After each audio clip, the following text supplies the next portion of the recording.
دنیا کی تاریخ کا سب سے مہذب فاتح ہے امریکہ. یہ دنیا کا وہ واحد فاتح ہے جس سے بنیادی انسانی حقوق کی بات کر سکتے ہیں. جو شاخ نازو پہ آشیانہ تھا وہ تو اتنی مضبوطی پہ کھڑا ہوا ہے کہ آپ کا جو خاص ہے ترکیب میں قوم رسول ہاشمی، وہ تو ان کے سامنے ہر سال کاسہ گدائی لے کے $1 بلین کی بھیک مانگنے کے لیے جاتا ہے. یعنی ہمیں وہ 2 اسٹیٹ سولوشن کو نہ اپنانے کی جو حماقتیں ہیں وہ تو نظر نہیں آتی. اس کے نتیجے میں سرنگیں بنا کے، غلیلیں اٹھا کر، ارد گرد کے ممالک سے دیسی میزائل بنوا کر، پیراشوٹ سے ملکوں پہ حملہ کر کے ہم یہ سمجھتے ہیں کہ ہم عالمی نظم کو شکست دے دیں گے. اور جو لوگ یہاں پر کھڑے ہو کے آج کہہ رہے تھے کہ ہم تو کہتے ہیں کہ جنگ بندی کبھی نہیں ہونی چاہیے، تو وہ جائیں لڑیں وہاں پر، کیوں نہیں جاتے؟ ہم محکوم ہے دنیا میں، اس محکومی میں جینے کا قرینہ پیدا کرنا. اور آپ لوگ ریلیجیس ڈیفیٹزم کی بات کر رہے ہیں، آپ اپولوجیٹک ہو گئے نا اب کہ بھائی تہذیبی طور پہ ہم شکست خوردہ قوم ہے، عالمی طاقتوں سے بھی ہار گئے، تو بس جو دنیا کا بنایا ہوا ورلڈ آرڈر ہے اسی کے اندر کمپلیسٹ ہو کے بس چپکے سے کہیں وقت نکال لو اور کلمہ بھی پڑھتے رہو بیچ میں دل میں کہیں.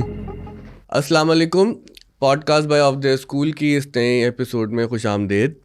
آج ہمارے ساتھ جو مہمان موجود ہیں وہ امریکہ سے تشریف لائے ہیں اور آپ نے یقیناً ان کو سوشل میڈیا پہ، ٹی وی پہ کہیں نہ کہیں بات کرتے ہوئے، سوالات پوچھتے ہوئے ضرور دیکھا ہوگا. آج ہم خاص طور پر ان سے تعلیم کے حوالے سے بات کریں گے، کیونکہ انہوں نے پاکستان میں اور پاکستان سے باہر ملیشیا میں، امریکہ میں بہت سے تعلیمی اداروں کے ساتھ بہت قریب رہ کے کام کیا ہے، جدید تعلیمی اداروں کو بھی دیکھا ہے اور روایتی جو ہمارے مدارس ہیں ان سے بھی ان کا تعلق رہا ہے. اور ہمارے ساتھ جو آج مہمان موجود ہیں حسن الیاس صاحب، ان کی سب سے اچھی بات جو مجھے لگی، ایک سنگت میں ان سے ملاقات ہوئی اور ایک دوستی سی ہو گئی کہ ان سے آپ پورے اختلاف کے ساتھ مکمل ادب اور مکمل شائستگی سے گفتگو کر سکتے ہیں. اور یہ بہت بڑی نعمت ہے آج کے زمانے میں کہ جہاں پر ہم انٹالرنس کا شکار ہیں کہیں نہ کہیں کسی نہ کسی حیثیت میں، وہاں پر آپ اختلاف کے باوجود اگر محبت سے، تکریم سے، ادب سے بات کریں تو یقیناً اس میں بہت کچھ سیکھنے کو ملتا ہے. حسن بھائی السلام علیکم. وعلیکم السلام بھائی، آپ کا حسن زن، آپ کا شکریہ، میں حاضر ہوں. بہت بہت شکریہ، بہت نوازش، اور ہم نے آپ کو ہمیشہ بڑا خوش طبع اور خوش مزاج پایا ہے. تو اور انشاءاللہ امید ہے کہ آج جو ہماری گفتگو ہوگی وہ دیکھنے والوں کے لیے بھی بہت کچھ اس میں فرحت کا سامان بھی ہوگا، اس میں لرننگ بھی ہوگی، جیسے کہ ہمارے آف دا اسکول کا موٹو ہے لرننگ ٹوگیدر. ٹھیک. تو آپ سب سے پہلے فرمائیں کہ اسکول دیکھا آپ نے، کیسا لگا آپ کو؟ مجھے بہت اچھا لگا جی کانسیپٹ. میں جب علم میں آیا تھا کچھ سال پہلے کہ آپ جیسے نوجوانوں نے آگے بڑھ کے اس طرح کے کراچی کے پسماندہ علاقے میں جہاں پر کوئی سوچ نہیں سکتا کہ اس سطح کا جدید ایک تعلیم کا ادارہ موجود ہوگا جہاں پر ہر عمر کے بچوں کو نہ صرف تعلیم دی جا رہی ہوگی بلکہ ان کو شعور دیا جا رہا ہوگا، ان کا ایک ورلڈ ویو ڈیولپ ہو رہا ہوگا، وہ اسکل سیکھ رہے ہوں گے اور معاشرے کے اندر اپنا ایک مقام پیدا کرنے کی جو پورا کا پورا ماحول ہوتا ہے. لاسٹ ٹائم بھی جب مجھے تعارف ہوا، بڑی میری خواہش تھی، تفصیلی طور پہ میں بہت زیادہ استفادہ نہیں کر سکا، لیکن پھر میں خود یہ پوڈ کاسٹ دیکھتا رہا، آپ کا مختلف جو مہمان آئے ان سے بھی تعارف حاصل ہوا. تو بہت خوشی کی بات ہے، سوسائٹی میں وہ لوگ کو سوسائٹی کا نمک ہوتے ہیں جو اپنی ذات سے اوپر اٹھ کے سوچتے ہیں، اپنے ملک، اپنی ملت، اپنے معاشرے کے لیے. اور ہم سب کراچی آئٹس ہیں، کراچی میں رہتے ہوئے یہ قرض ہے ہمارے اوپر کہ یہاں کے بچوں کی تعلیم و تربیت کے لیے ہم کچھ نہ کچھ کریں. اچھا، آپ کتنے سال سے امریکہ میں قیام پذیر ہیں؟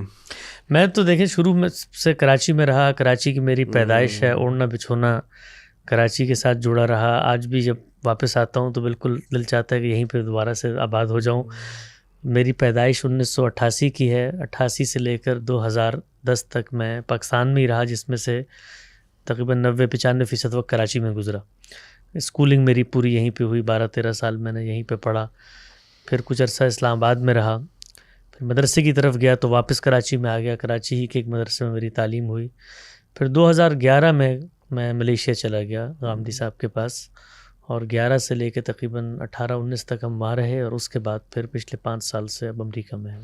اچھا، ابھی کراچی کے تو قصے آپ سے ہم نے سننے ہیں، تو پہلے ہم یہ جاننا چاہ رہے ہیں آپ سے کہ جو آپ نے یو ایس میں یونیورسٹیز دیکھی، وہاں پہ اسکول دیکھے، اور وہاں پر ظاہر ہے کہ مذہبی جو تعلیم کا نظام ہے وہاں پر آپ کی اس پہ بھی بڑی گہری نگاہ ہے، تو کیا محسوس کرتے ہیں؟ کیونکہ اکثر ہم پاکستان اور امریکہ کے تعلیمی نظام پر باتیں کرتے ہیں، باتیں سنتے ہیں. آپ کی دانش میں دونوں تعلیمی نظام میں آپ چونکہ ایکسپیرینس کیا آپ نے، تو کیا بڑا فرق محسوس کیا آپ نے؟ دیکھیں، تعلیمی نظام جو ہے وہ سوسائٹی سے کوئی مجرد چیز نہیں ہوتی. وہ جو کچھ آپ کا معاشرہ، آپ کی فکر، آپ کے نظریات، آپ کے آدرش، آپ کا قومی مزاج، اس سب کی ایک غمازی کرتی ہے آپ کا جو تعلیمی نظام ہے. پاکستان کے بارے میں ہم جانتے ہیں کہ گزشتہ کم و بیش 200 سال سے یہ خطہ ایک تہذیبی بحران کا شکار ہے. یہاں پر ایک کشمکش ہے، یہاں پر کنفرنٹیشن ہے، یہاں پر ایسے نظریات اور ایسے معاملات جن کے ساتھ عالمی برادری اٹیچ ہے. ہم لوگوں نے اپنے آپ کو اتنا انوالو کر لیا کہ جس کی وجہ سے وہ موضوعات جن پر آپ کو خود اپنے علاقے اپنے ڈیموگرافک کے اندر غور کرنا ہوتا ہے وہ زیر بحث ہی نہیں رہے. عظمت رفتہ کی بازیافت بھی یہاں سے ہو رہی ہے، خلافت کے احیاء کی تحریکیں بھی یہاں سے اٹھ رہی ہیں. اسی طریقے سے اسلامی ممالک کا قلعہ بھی ہم ہی ہیں. انگریزوں کو ہم نے یہاں سے بھگایا، استخلاص وطن کی تحریک تھی، اس سے ایک مزاج پیدا ہوا، ایک نفسیات پیدا ہوئی. پھر سول ملٹری کشمکش ہے. یہاں پر ہم جس جغرافیائی خطے میں واقع ہیں وہاں پر عالمی جو استعماری طاقتیں ان کے مفادات ہیں، تو ہم ایک مستقل تہذیبی بحران کا شکار ہیں. یہ تہذیبی بحران ہے جو پھر سامنے آتا ہے ہمارے رویوں میں. تو تعلیم بھی اصل میں آپ کا ایک مزاج پیدا کرتی ہے. ہمارا تعلیمی نظام در حقیقت اسی دور کی اشرافیہ کا تعلیمی نظام ہے جس میں آپ نے چند لوگوں کو اعلیٰ عہدوں تک پہنچانا ہے، اور ان اعلیٰ عہدوں تک پہنچانے کے لیے آپ کمپیریزن کے اصول پر لوگوں کو انتخاب کر کے آگے لے کر آ رہے ہوتے ہیں. سرمایہ دارانہ نظام ہے، چند لوگوں کو نوکریاں دینی ہیں. پورے تعلیمی نظام کی اورینٹیشن یہ ہے کہ آپ نے پوزیشن کے اوپر سامنے رکھ کے لوگوں کا انتخاب کرنا ہے، اور جو کریم ہے سوسائٹی کی اس کو تعلیم کی منہاج تک پہنچا کر کہنا ہے کہ یہ ترقی یافتہ اور تعلیمی یافتہ لوگ ہیں. تعلیم کا اس سے کوئی تعلق نہیں ہوتا. تعلیم بالکل مختلف چیز ہے. تعلیم نام ہے تہذیب نفس کا. جو کچھ صلاحیت آپ کو اللہ نے دی ہے اس صلاحیت کو نکھارنا ہے آپ نے. میں اکثر یہ بات کہتا ہوں، بڑے بڑے مشکل معاملات ہوتے ہیں لیکن آپ کو کبھی کبھی زندگی کے چھوٹے چھوٹے اسباق وہ چیزیں سمجھا دیتے ہیں جو بڑے بڑے فلسفی نہیں سمجھ. میرے یہاں ٹوئنز بچوں کی پیدائش ہوئی تو میں ڈاکٹر کے پاس گیا، بہت انٹرنیٹ پہ پڑھنا شروع کیا. پہلی دفعہ بچے پیدا ہوئے تھے تو میں نے اپنے ڈاکٹر سے پوچھا، میں نے کہا یہ بتائیے کہ میرے بچے اب 3 مہینے کے ہو گئے ہیں، تو بتائیے کہ دنیا میں 3 مہینے کے بچوں کا جو وزن ہوتا ہے ان کے مقابلے میں میرے بچوں کا وزن کتنا ہے. تو انہوں نے مجھے کہا کہ یہ بالکل غلط سوچ ہے جس پہ آپ سوچ رہے ہیں. بچوں کا وزن کبھی بھی دنیا کے بچوں کے موازنے سے نہیں ہوتا. بچوں کا وزن ان کی پیدائش سے ہوتا ہے. تو آپ کے بچے کا کمپیریزن اس کی پیدائش سے ہوگا کہ اب وہ کہاں تک پہنچ گیا. تو تعلیم نام ہے اللہ نے جو مجھے صلاحیتیں دی ہوئی ہیں جس کے ساتھ میں پیدا ہوا ہوں ان کو نکھارنے کا.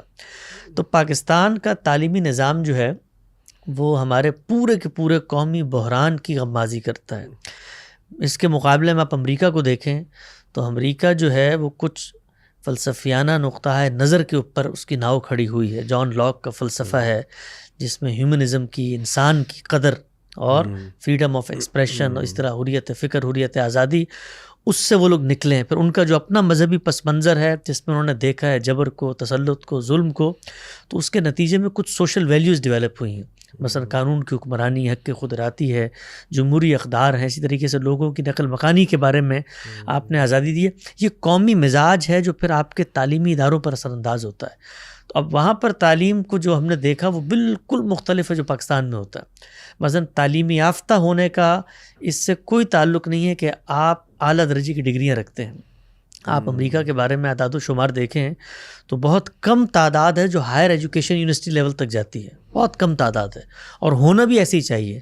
سوسائٹی کے اندر اختصاصی تعلیم حاصل کرنے والے لوگوں کی تعداد 10 سے 12% نہیں ہوتی، اور باقی جو لوگ ہوتے ہیں وہ اپنے شعور کو بہتر کرتے ہیں، ان کو لینگویج کی سکلز آتی ہیں، کمیونیکیشن سیکھتے ہیں، ایک ورلڈ ویو ڈیولپ ہوتا ہے اور ہنرمند ہوتے ہیں. اب اس ہنرمند کی وہاں پر وہی عزت ہے جو ایک PhD کیے ہوئے شخص کی، بلکہ شاید اس سے زیادہ عزت ہوتی ہے. اور بنیادی جو انسان کی ضروریات ہوتی ہیں وہ بالکل اس کو اس طرح حاصل ہیں جیسے کسی بہت اعلیٰ ڈگری والے شخص کو حاصل ہوتی ہیں. یہ بڑا اہم نقطہ آپ نے اٹھایا. جب میں لندن میں تھا تو میرے لیے ایک بڑی عجیب چیز یہ تھی کہ میں نے وہاں پہ دیکھا کہ لوگوں نے ٹیکسی چلا کے پوش ایریاز میں گھر لے لیے تھے. بالکل ایسے. اور یہاں تو اب ایک PhD کیا ہوا ڈاکٹر، بلکہ چلے MBBS ڈاکٹر کی بھی بات کر لیں تو اس کے لیے آسان نہیں رہا کراچی جیسے شہر میں گھر لینا اور یہ سوچنا کہ میں جلدی اپنے کیریئر میں گھر افورڈ کر سکوں. بالکل ایسے. اور دیکھیں پیشے کی عزت ہے. ہمارے یہاں دیکھیں، ہمارے یہاں بچپن سے جو ڈائلما ہے ہمارے پوری پیرنٹنگ کا وہ کیا ہوتا ہے کہ آپ بچے کو کہتے ہیں کہ تم اگر نہیں پڑھو گے، آگے نہیں نکلو گے تو تم ریڑھی لگاؤ گے. اب وہاں پر ریڑھی لگانے کا نام ہے اسٹارٹ اپ، اور وہ انٹرپرینورشپ ہے. یعنی اس کے بعد آپ کو پورا معاشرہ عزت کی نگاہ سے دیکھتا ہے کہ ایک شخص اپنے پیروں پہ کھڑے ہو کر آگے نکلنے کی کوشش کر رہا ہے. دوسری چیز کیا ہے، ہمارے یہاں ہر چیز کمپیریزن میں ہے. یہ کمپیریزن ہلاکت ہے. لوگ کہتے ہیں کہ اس سے جو ہے وہ کنسٹرکٹیو تعمیری ترقی کا رستہ آگے نکلتا ہے. اس سے مخاصمت, ایک دوسرے کو نیچے دکھانا اور اس کے نتیجے میں شارٹ کٹس لے کے آگے پہنچنے کا رویہ پیدا ہوتا ہے. میں نے بھی آپ کے ساتھ یہی کیا, پاکستان امریکہ کا کمپیریزن دے دیا آپ کو. ہماری گروتھ جو ہے وہ ہمارے لحاظ سے, لیکن ہم اپنی گروتھ میں بھی بہت پیچھے ہیں. امریکہ میں جو سب سے اچھی چیز ہمیں محسوس ہوئی, ہم خود امیگرینٹس کی صورت میں وہاں پر گئے.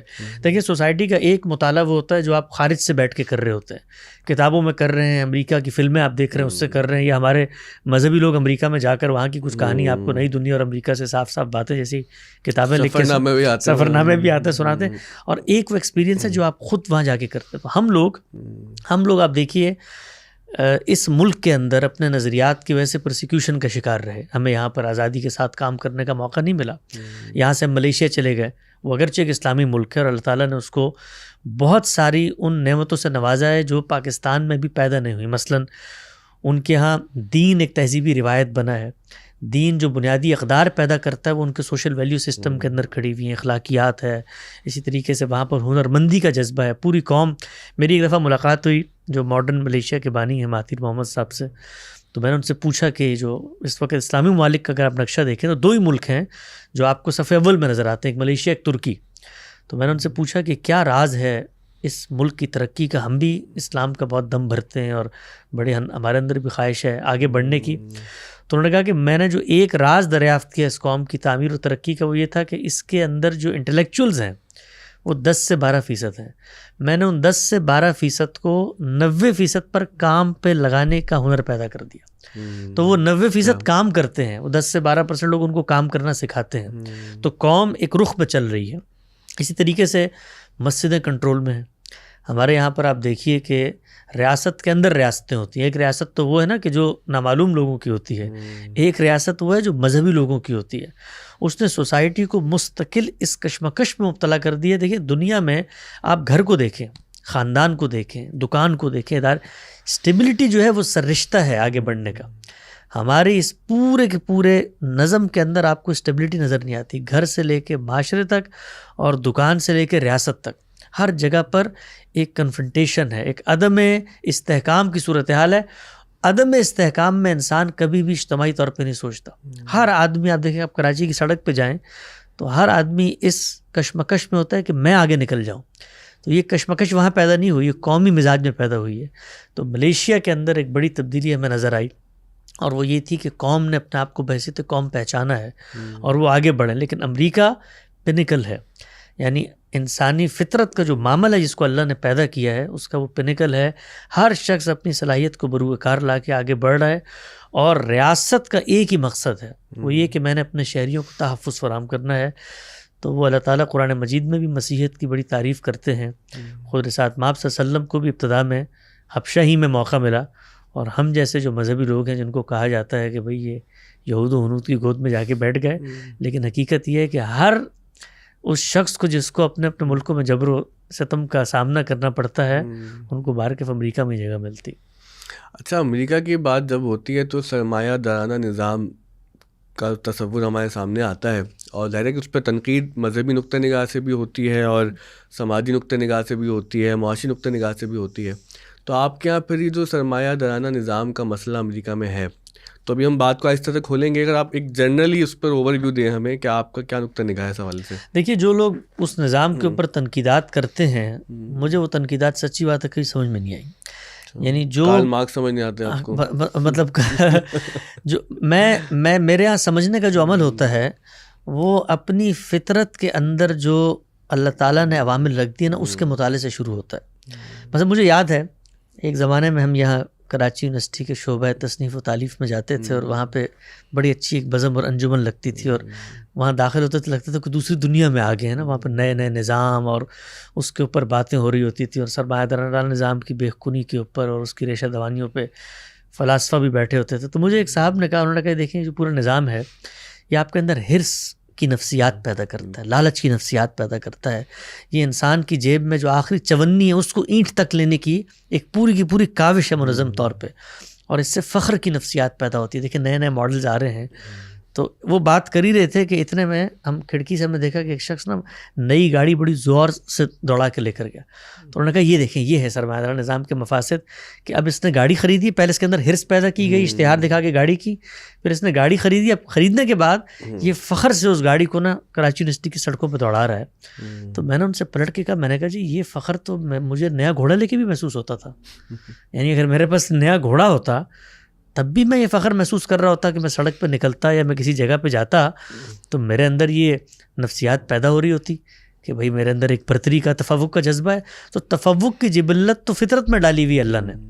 تو کیا آپ یہ کہتے ہیں کہ میرے اندر یہ جبلت نہیں ہونی چاہیے, نئی چیز لے کے مجھے خوشی نہیں ہونی چاہیے, یا مجھے اللہ نے کوئی صلاحیت دی ہے تو میں اس کے ذریعے سے لوگوں کو اس پہ متوجہ نہ کروں؟ یہ تو میں روز کر رہا ہوتا ہوں.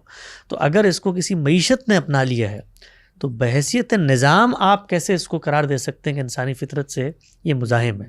اچھا دوسری طرف آپ آ کے مجھے بتاتے ہیں کہ جی یہ پورا کا پورا کارل مارکس کا نظام ہے, تو میں وہاں پر بھی فلسفیوں کے تصورات میں جانے سے پہلے اپنی فطرت کو دیکھتا ہوں. میری فطرت میں ملکیت کا تصور ہے, میں اونرشپ کے ساتھ اٹیچمنٹ محسوس کرتا ہوں. مٹی کی اونرشپ ہے, میں کراچی آتا ہوں لینڈ کرتا ہوں تو میرے اندر ایک جذبہ سپاس پیدا ہو رہا ہوتا ہے. کیوں؟ کیونکہ میں یہاں سے مستفید ہو کے نکلا ہوں. تو اونرشپ کو آپ ختم کر دیں گے تو میری فطرت اس کو نہیں مانے گی. تو دنیا کے اندر جتنے بھی نظام ہیں وہ انسان نے بنائے ہیں, ان نظام کو آپ اپنی فطرت سے ہم آہنگی کے تصورات کے ساتھ دیکھیں. ان کے اندر مفاسد بھی ہیں, ان کے اندر بہتری کے امکانات بھی ہیں, لیکن جس وقت آپ کسی نظام کی نفی کرتے ہیں تو پھر پلٹ کے ہم پوچھتے ہیں کہ بھئی آپ کے پاس کیا ہے, تو پھر آپ بھی ایک نظام لے کے آ رہے ہوتے ہیں, اور وہ نظام اصل میں نام آپ اس کو اسلام کا دے رہے ہوتے ہیں, لیکن وہ 1200-1400 سال پہلے کی عرب معاشرت کے اندر پیدا ہونے والی ایک مخصوص دور کی فقہ ہوتی ہے, وہ بھی ایک نظام لے کر آتی ہے. تو اس نظام پر ہم بات کریں گے, اس کے 10 مفاسد سامنے آ جائیں گے. تو امریکہ میں جتنا میں نے رہ کر دیکھا وہ یہ ہے کہ وہاں پر آپ کو ریاست ایک خاص معیار زندگی تک لے جانا چاہتی ہے. اس میں تعلیم آپ کو حاصل ہے, بنیادی صحت کی سہولت آپ کو حاصل ہے, لیکن اس کے بعد آپ نے ہنر آزمانا ہے. بالکل ایسے ہی جیسے اس فطرت کے معامل میں دنیا میں اللہ تعالیٰ آپ کو بھیج کر نا ارادہ و اختیار کے شعور کے ساتھ آزماتے ہیں, تو سرمایہ دار نظام بھی آپ کو آزماتا ہے. اور اس آزمائش میں اصل میں جو کمزور لوگ ہوتے ہیں وہ پیچھے رہ جاتے ہیں, اور پھر پیچھے رہنے کے بعد وہ کہتے ہیں یار یہ نظام ہمیں پیچھے چھوڑ کے چلا گیا. تو سروائیول آف دی فٹسٹ والی بات ہو گئی نا. ایسا ہی ہے, بالکل دنیا کا اصول اسی پہ ہے.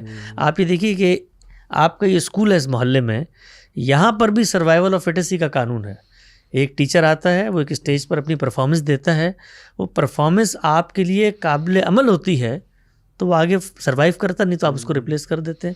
تو دنیا کا نظام اسی پہ چل رہا ہے. تو سرمایہ دارانہ نظام کے بڑے مفاسد لوگ بیان کرتے ہیں, لیکن ہم نے دیکھا ہے کہ فری مارکیٹ اکانومی میں جب آپ انسانوں کو ان کے اپنے جس کو آپ کہتے ہیں نا داخلی شعور پہ چھوڑ دیتے ہیں, بہت ساری چیزیں بہتر ہوتی ہیں. تنقید ہوتی ہے, خود امریکہ میں اس میں تنقید ہوئی, اور پورا کا پورا جو تصور تھا کارل مارکس کا, یعنی ظلم جو استبداد پیدا, کارل مارکس کی بھی آپ دیکھیں نا وہ آواز کیا ہے کہ آپ کے ہاں وہ مزدور بیچارہ ظلم کی چکی میں پستا چلا جاتا, اس کو کچھ نہیں ملتا, لیکن اسی نظام میں یہیں پر وہ بہتری پیدا ہوئی. جتنے اس وقت آپ کو لاز نظر آتے ہیں, لیبر لاز ہیں, ہیومن رائٹس کی چیزیں, وہ سب یہیں سے پیدا ہوئی, اسی معاشرت سے پیدا ہوئی. اور وہ جب سوشل ڈیموکریسی کا جو ان کا کانسیپٹ ہے, یونیورسل پے کی بات ہو رہی ہے, یونیورسل ہیلتھ کی بات ہو رہی ہے, تو ظاہر ہے کہ انہوں نے سیکھا ہی.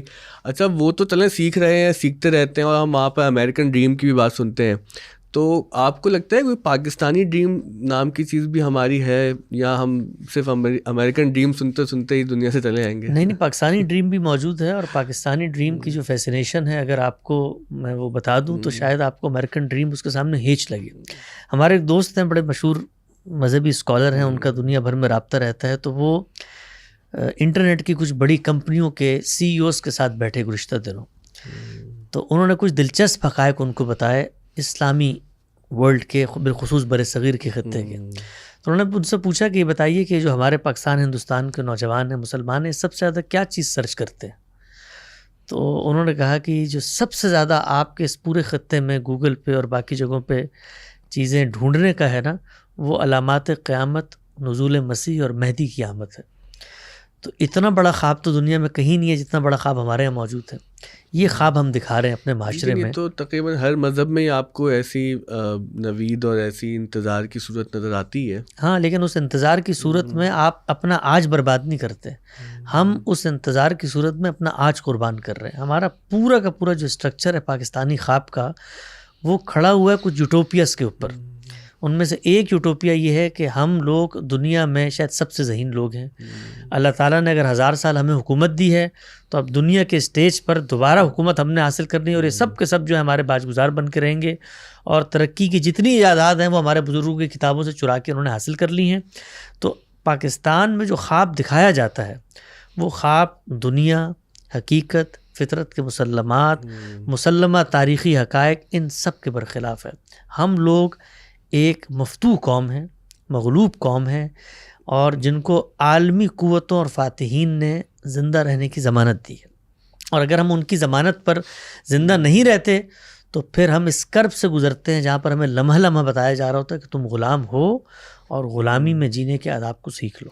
ظاہر ہے اس کرب میں کچھ نشاتیہ کیفیات بھی تو پیدا کرنا ضروری ہے نا. تو جو پاکستانی ایکسیپشنلزم کا پورا ہمارا فلسفہ ہے جس کو آپ بیان کر رہے ہیں، تو شاید یہ اسی نشات کو حاصل کرنے کی ایک کوشش ہے چھوٹی سی ہماری. نشات حاصل کی جا سکتی ہے، لیکن نشات ہمیشہ حقائق کی دنیا میں رہ کر حاصل کریں تو اس میں ایک قدم آگے بڑھتا ہے، ورنہ ہمیشہ دائرے کا سفر ہوتا ہے. آپ اپنے آپ کو غلامی کی اس چکی میں پیستے چلے جاتے ہیں جہاں سے آپ کو خود فاتحین نکال چکے ہوتے ہیں. یعنی آپ دیکھیں نا، پاکستان اسی جگہ پر کھڑا تھا جہاں ملیشیا کھڑا ہے، جہاں ترکی کھڑا ہے، لیکن وہاں کے لوگوں نے اپنے اوپر غور و فکر کیا، اپنی داخلی تعمیر و ترقی پہ ان کا فوکس رہا. اس کے نتیجے میں وہ کم سے کم غلامی سے نکل کر زیر دست کی جگہ پر آ گئے. ہم لوگوں نے جو خواب دیکھے وہ خواب اپنی تعمیر و ترقی کے نہیں تھے. وہ خواب یہ تھے کہ جامع مسجد دہلی میں ہم نے اور لال قلعے کے اندر پرچم لہرانا ہے، اور کچھ عرصے بعد جو ہے نا یہ سوویت یونین کا خاتمہ ہوگا تو وہاں پر گرم پانیوں سے گزر کے ہم نے وہاں پر جانا ہے. وہاں پر امریکہ پہ قبضے کی بات ہے، خلافت کا احیاء ہے. تو خواب ہمیشہ آدمی وہ دیکھتا ہے کہ جس کی تعبیر میں کوئی ایک قدم تو آگے بڑھے. تو ہمیں تو جو خواب دکھائے گئے وہ خواب بھی خواب ہی ہیں، ان میں ہم آگے نہیں بڑھ سکے. شاعر نے کہا تھا کہ مسئلے زیست کے ایسے بھی تھے جو حل نہ ہوئے، نیند پوری نہ ہوئی، خواب مکمل نہ ہوئے. نیند تو شاید ہماری پوری ہو رہی ہے لیکن خواب مکمل نہیں ہو رہے. اچھا ظاہر ہے میرے پاس اب جو حالات ہیں پاکستان کے دفاع میں کہنے کے لیے کچھ نہیں. یقیناً ایسے بہت لوگ ہیں تو ہمیں کامنٹس میں کبھی کبھی ڈانٹتے بھی ہیں، اور کچھ جگہ صحیح بھی ڈانٹتے ہیں کہ آپ لوگ تنقید کرتے کرتے نا پاکستان کے حوالے سے بہت آگے چلے جاتے ہیں اور امید کی بات نہیں کرتے. تو امید کی بات ہے کوئی پاکستان کے لیے؟ ہم ان حالات سے نکل سکتے ہیں، نکل پائیں گے؟ آپ کیسے دیکھتے ہیں اس سچویشن کو؟ دیکھیے، جب کسی آدمی کا جسم بیمار ہو جائے تو ڈاکٹر اگر اس کو امید دلاتا ہے تو یہ اس کے ساتھ زیادتی کرتا ہے. اس کے امراض کے اندر جو سررشتہ ہے، بنیادی امراض ہیں، اگر آپ ان کی نشاندہی نہیں کرتے تو قوم ہمیشہ اس امید کی، جس کو کہتے ہیں نا لچک کے اندر جو کرنے کا کام ہے، اس سے بھی ہمیشہ پیچھے چلی جاتی ہے. ہماری قومی تعمیر کے اندر کچھ مضمر خرابیاں ہیں. ان مضمر خرابیوں کو ٹھیک کرنے کے لیے آج ہمیں پہلا قدم اٹھانا ہے. آج نہیں اٹھائیں گے تو 50 سال بعد بھی پہلا قدم اٹھانا پڑے گا. وہ قدم اٹھے گا تو اس کے بعد کوئی تبدیلی کا سفر آگے بڑھے گا. وہ پہلی تبدیلی کیا ہے؟ ہم کون ہیں، دنیا کے اسٹیج پہ ہماری کیا حیثیت ہے، اس کو ہم پہچانے. پاکستان بنا ہے، بننے کے بعد سے لے کر آج تک 70 سال ہو گئے. دنیا کا کوئی ملک ایسا نہیں ہے جہاں پر یہ بحث ہو رہی ہو کہ ہم بنے کیوں تھے. یعنی ہمارے اندر آج بھی پاکستان کا مطلب کیا لا الہ الا اللہ تھا، یا قائد اعظم کی جو ہے وہ تقریر تھی جس کی سیکولرزم اور اسلام کی بحث تھی. اچھا، وہ مل بھی تو دونوں چیزیں جاتی ہیں نا. میں بھی ایک زمانے میں ظاہر ہے جب انسان زیادہ نوجوان ہوتا ہے تو ایسی چیزیں پڑھ رہا ہوتا ہے وہ تو بھائی قائد اعظم اسلامی پاکستان چاہتے تھے، سیکولر پاکستان چاہتے تھے، تو پڑھتے گئے تو سب ہی ریفرنسز مل گئے کہ اگر اس بات کو ثابت کرنا ہے تو یہ والا صفحہ موجود ہے، اس بات کو ثابت کرنا ہے تو وہ کتاب موجود ہے. وہ اصل میں ہمیشہ ہم ثابت کرنے کی نفسیات سے چیزوں کا مطالعہ کرتے ہیں تو اس میں ہر ایک کو ہر چیز کی دلیل مل جاتی ہے. آپ اگر چیزوں کا حقائق کو جاننے کی نظر سے جائزہ لیں، مثلا ابھی چھوٹا سا سوال ہے نا، ابھی پاکستان بننے کے پیچھے کیا محرک تھا، یا پاکستان کو مذہبی اسٹیٹ ہے یا نیشن اسٹیٹ ہے. اس کو جاننے کے لیے جو سادہ طریقہ ہے وہ یہ کہ جس دور میں یہ نیشن اسٹیٹ یا مذہبی اسٹیٹ وجود پذیر ہوئی ہے، وہ جن لوگوں نے آزادی دی ان سے جا کے پوچھنا میں آپ نے کس اصول پہ بنایا تھا. یعنی وہ تو دنیا کا عالمی عرف ہے نا, اس عالمی عرف کے اندر لکیریں کھینچی جا رہی ہیں. وہ لکیریں اگر مذہبی تفوق اور برتری کی بنیاد پہ کھینچی جا رہی ہیں تو اگلا سوال پیدا ہوتا ہے کہ ہندوستان سے ہماری آزادی کا مقصد کیا تھا. یعنی یہی تو ہمارا مقدمہ تھا ہندوستان میں کہ بھئی اکثریت کے نہاب کے نیچے آ کر ہم دب جائیں گے, ہمیں آزادی حاصل نہیں ہوگی. اچھا, وہ وہاں سے آپ نے آزادی حاصل کی اور کرنے کے چند سال بعد اس پورے کے پورے تصور کو ڈسٹرائے کیا, اور اس مملکت کو جو نیشن اسٹیٹ کے اصول پر بنی تھی, قومی ریاست کا تصور اس دور کی پیداوار ہے. بڑے پیمانے پہ انڈسٹریل ریولوشن کے بعد نقل مکانی کے مسائل پیدا ہوئے, لوگ خطوں سے نکلے, مختلف رنگ, مختلف مذہب, مختلف زبانوں کے لوگ ایک جگہ پر آ کر آباد ہوئے. وہ وہاں پر مل کے رہ سکتے ہیں, یہ تصور تھا. اس تصور کے تحت ہم وجود پذیر ہوئے. تو آج تک کہ مخمصہ نہیں ہو سکا. ورلڈ وار 1 اور ورلڈ وار 2 نے جو معاملات پیدا کیے, ان لوگوں نے پیدا کی, ان فاتحین نے پھر یہ لکیریں کھینچی ہیں اور قومی ریاستوں کی یہ ایک تصور سامنے.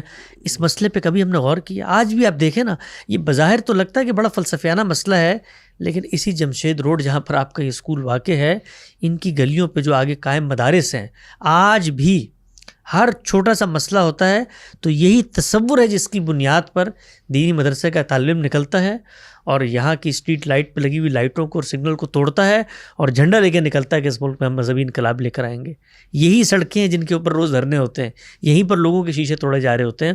تو یہ بنیادی مرض ہے, اس کو آپ نے حل نہیں کیا. یہی وہ چیز ہے جو آپ کی قومی سیاست کے اندر نمودار ہوتی ہے, آپ کے قوانین کے اندر نمودار ہوتی ہے. اس وقت آپ دیکھیے پاکستان کے بارے میں آپ نے بات کی, باہر رہتے ہیں ہم لوگ, جو شرمناک صورتحال یہاں پر ڈسکرمنیشن کی آتی ہے. مذہبی قوانین, بھئی آپ کا ایک نقطہ نظر ہے, میرا ایک نقطہ نظر ہے, آپ میرے نقطہ نظر کو کفر کہیے, شرک کہیے, بدعت کہیے, ارتداد کہیے, مجھے آپ کیسے مجبور کر سکتے ہیں کہ میں بھی اپنے آپ کو چور کہوں؟ بھئی آپ کی نظر میں چور ہوں نا, میں اپنے آپ کو چور نہیں سمجھتا, میں اس کی ایک تعویل کرتا ہوں. تو ہر شخص جو کسی بھی آزاد سوسائٹی میں رہتا ہے اس کو حق ہوتا ہے. ہمارے ملکوں کے اندر قانونی پرسیکیوشنز کے نظام بنائے گئے, پھر سول ملٹری کشمکش. کون سا دنیا کا ملک ہے آپ بتائیے کہ جس کے اندر یہ دائرے کا سفر ختم نہیں ہو چکا کہ بھئی سیاستدان ہے, جمہوریت ہے, اس کو موقع دو, وہ آگے بڑھے گی, اپنی اصلاح کرے گی, اس کے اندر بہتری آئے گی. وقت کے ساتھ ساتھ یہ لوگ بہت کہتے ہیں ان سیاستدانوں کے حوالے کر دیں ہم ملک, یعنی جن کو سورہ اخلاص پڑھنی نہیں آتی, جن کو کوئی اسمبلی میں تقریر کرنا نہیں آتی, یہ سیاستدان نہیں ہے.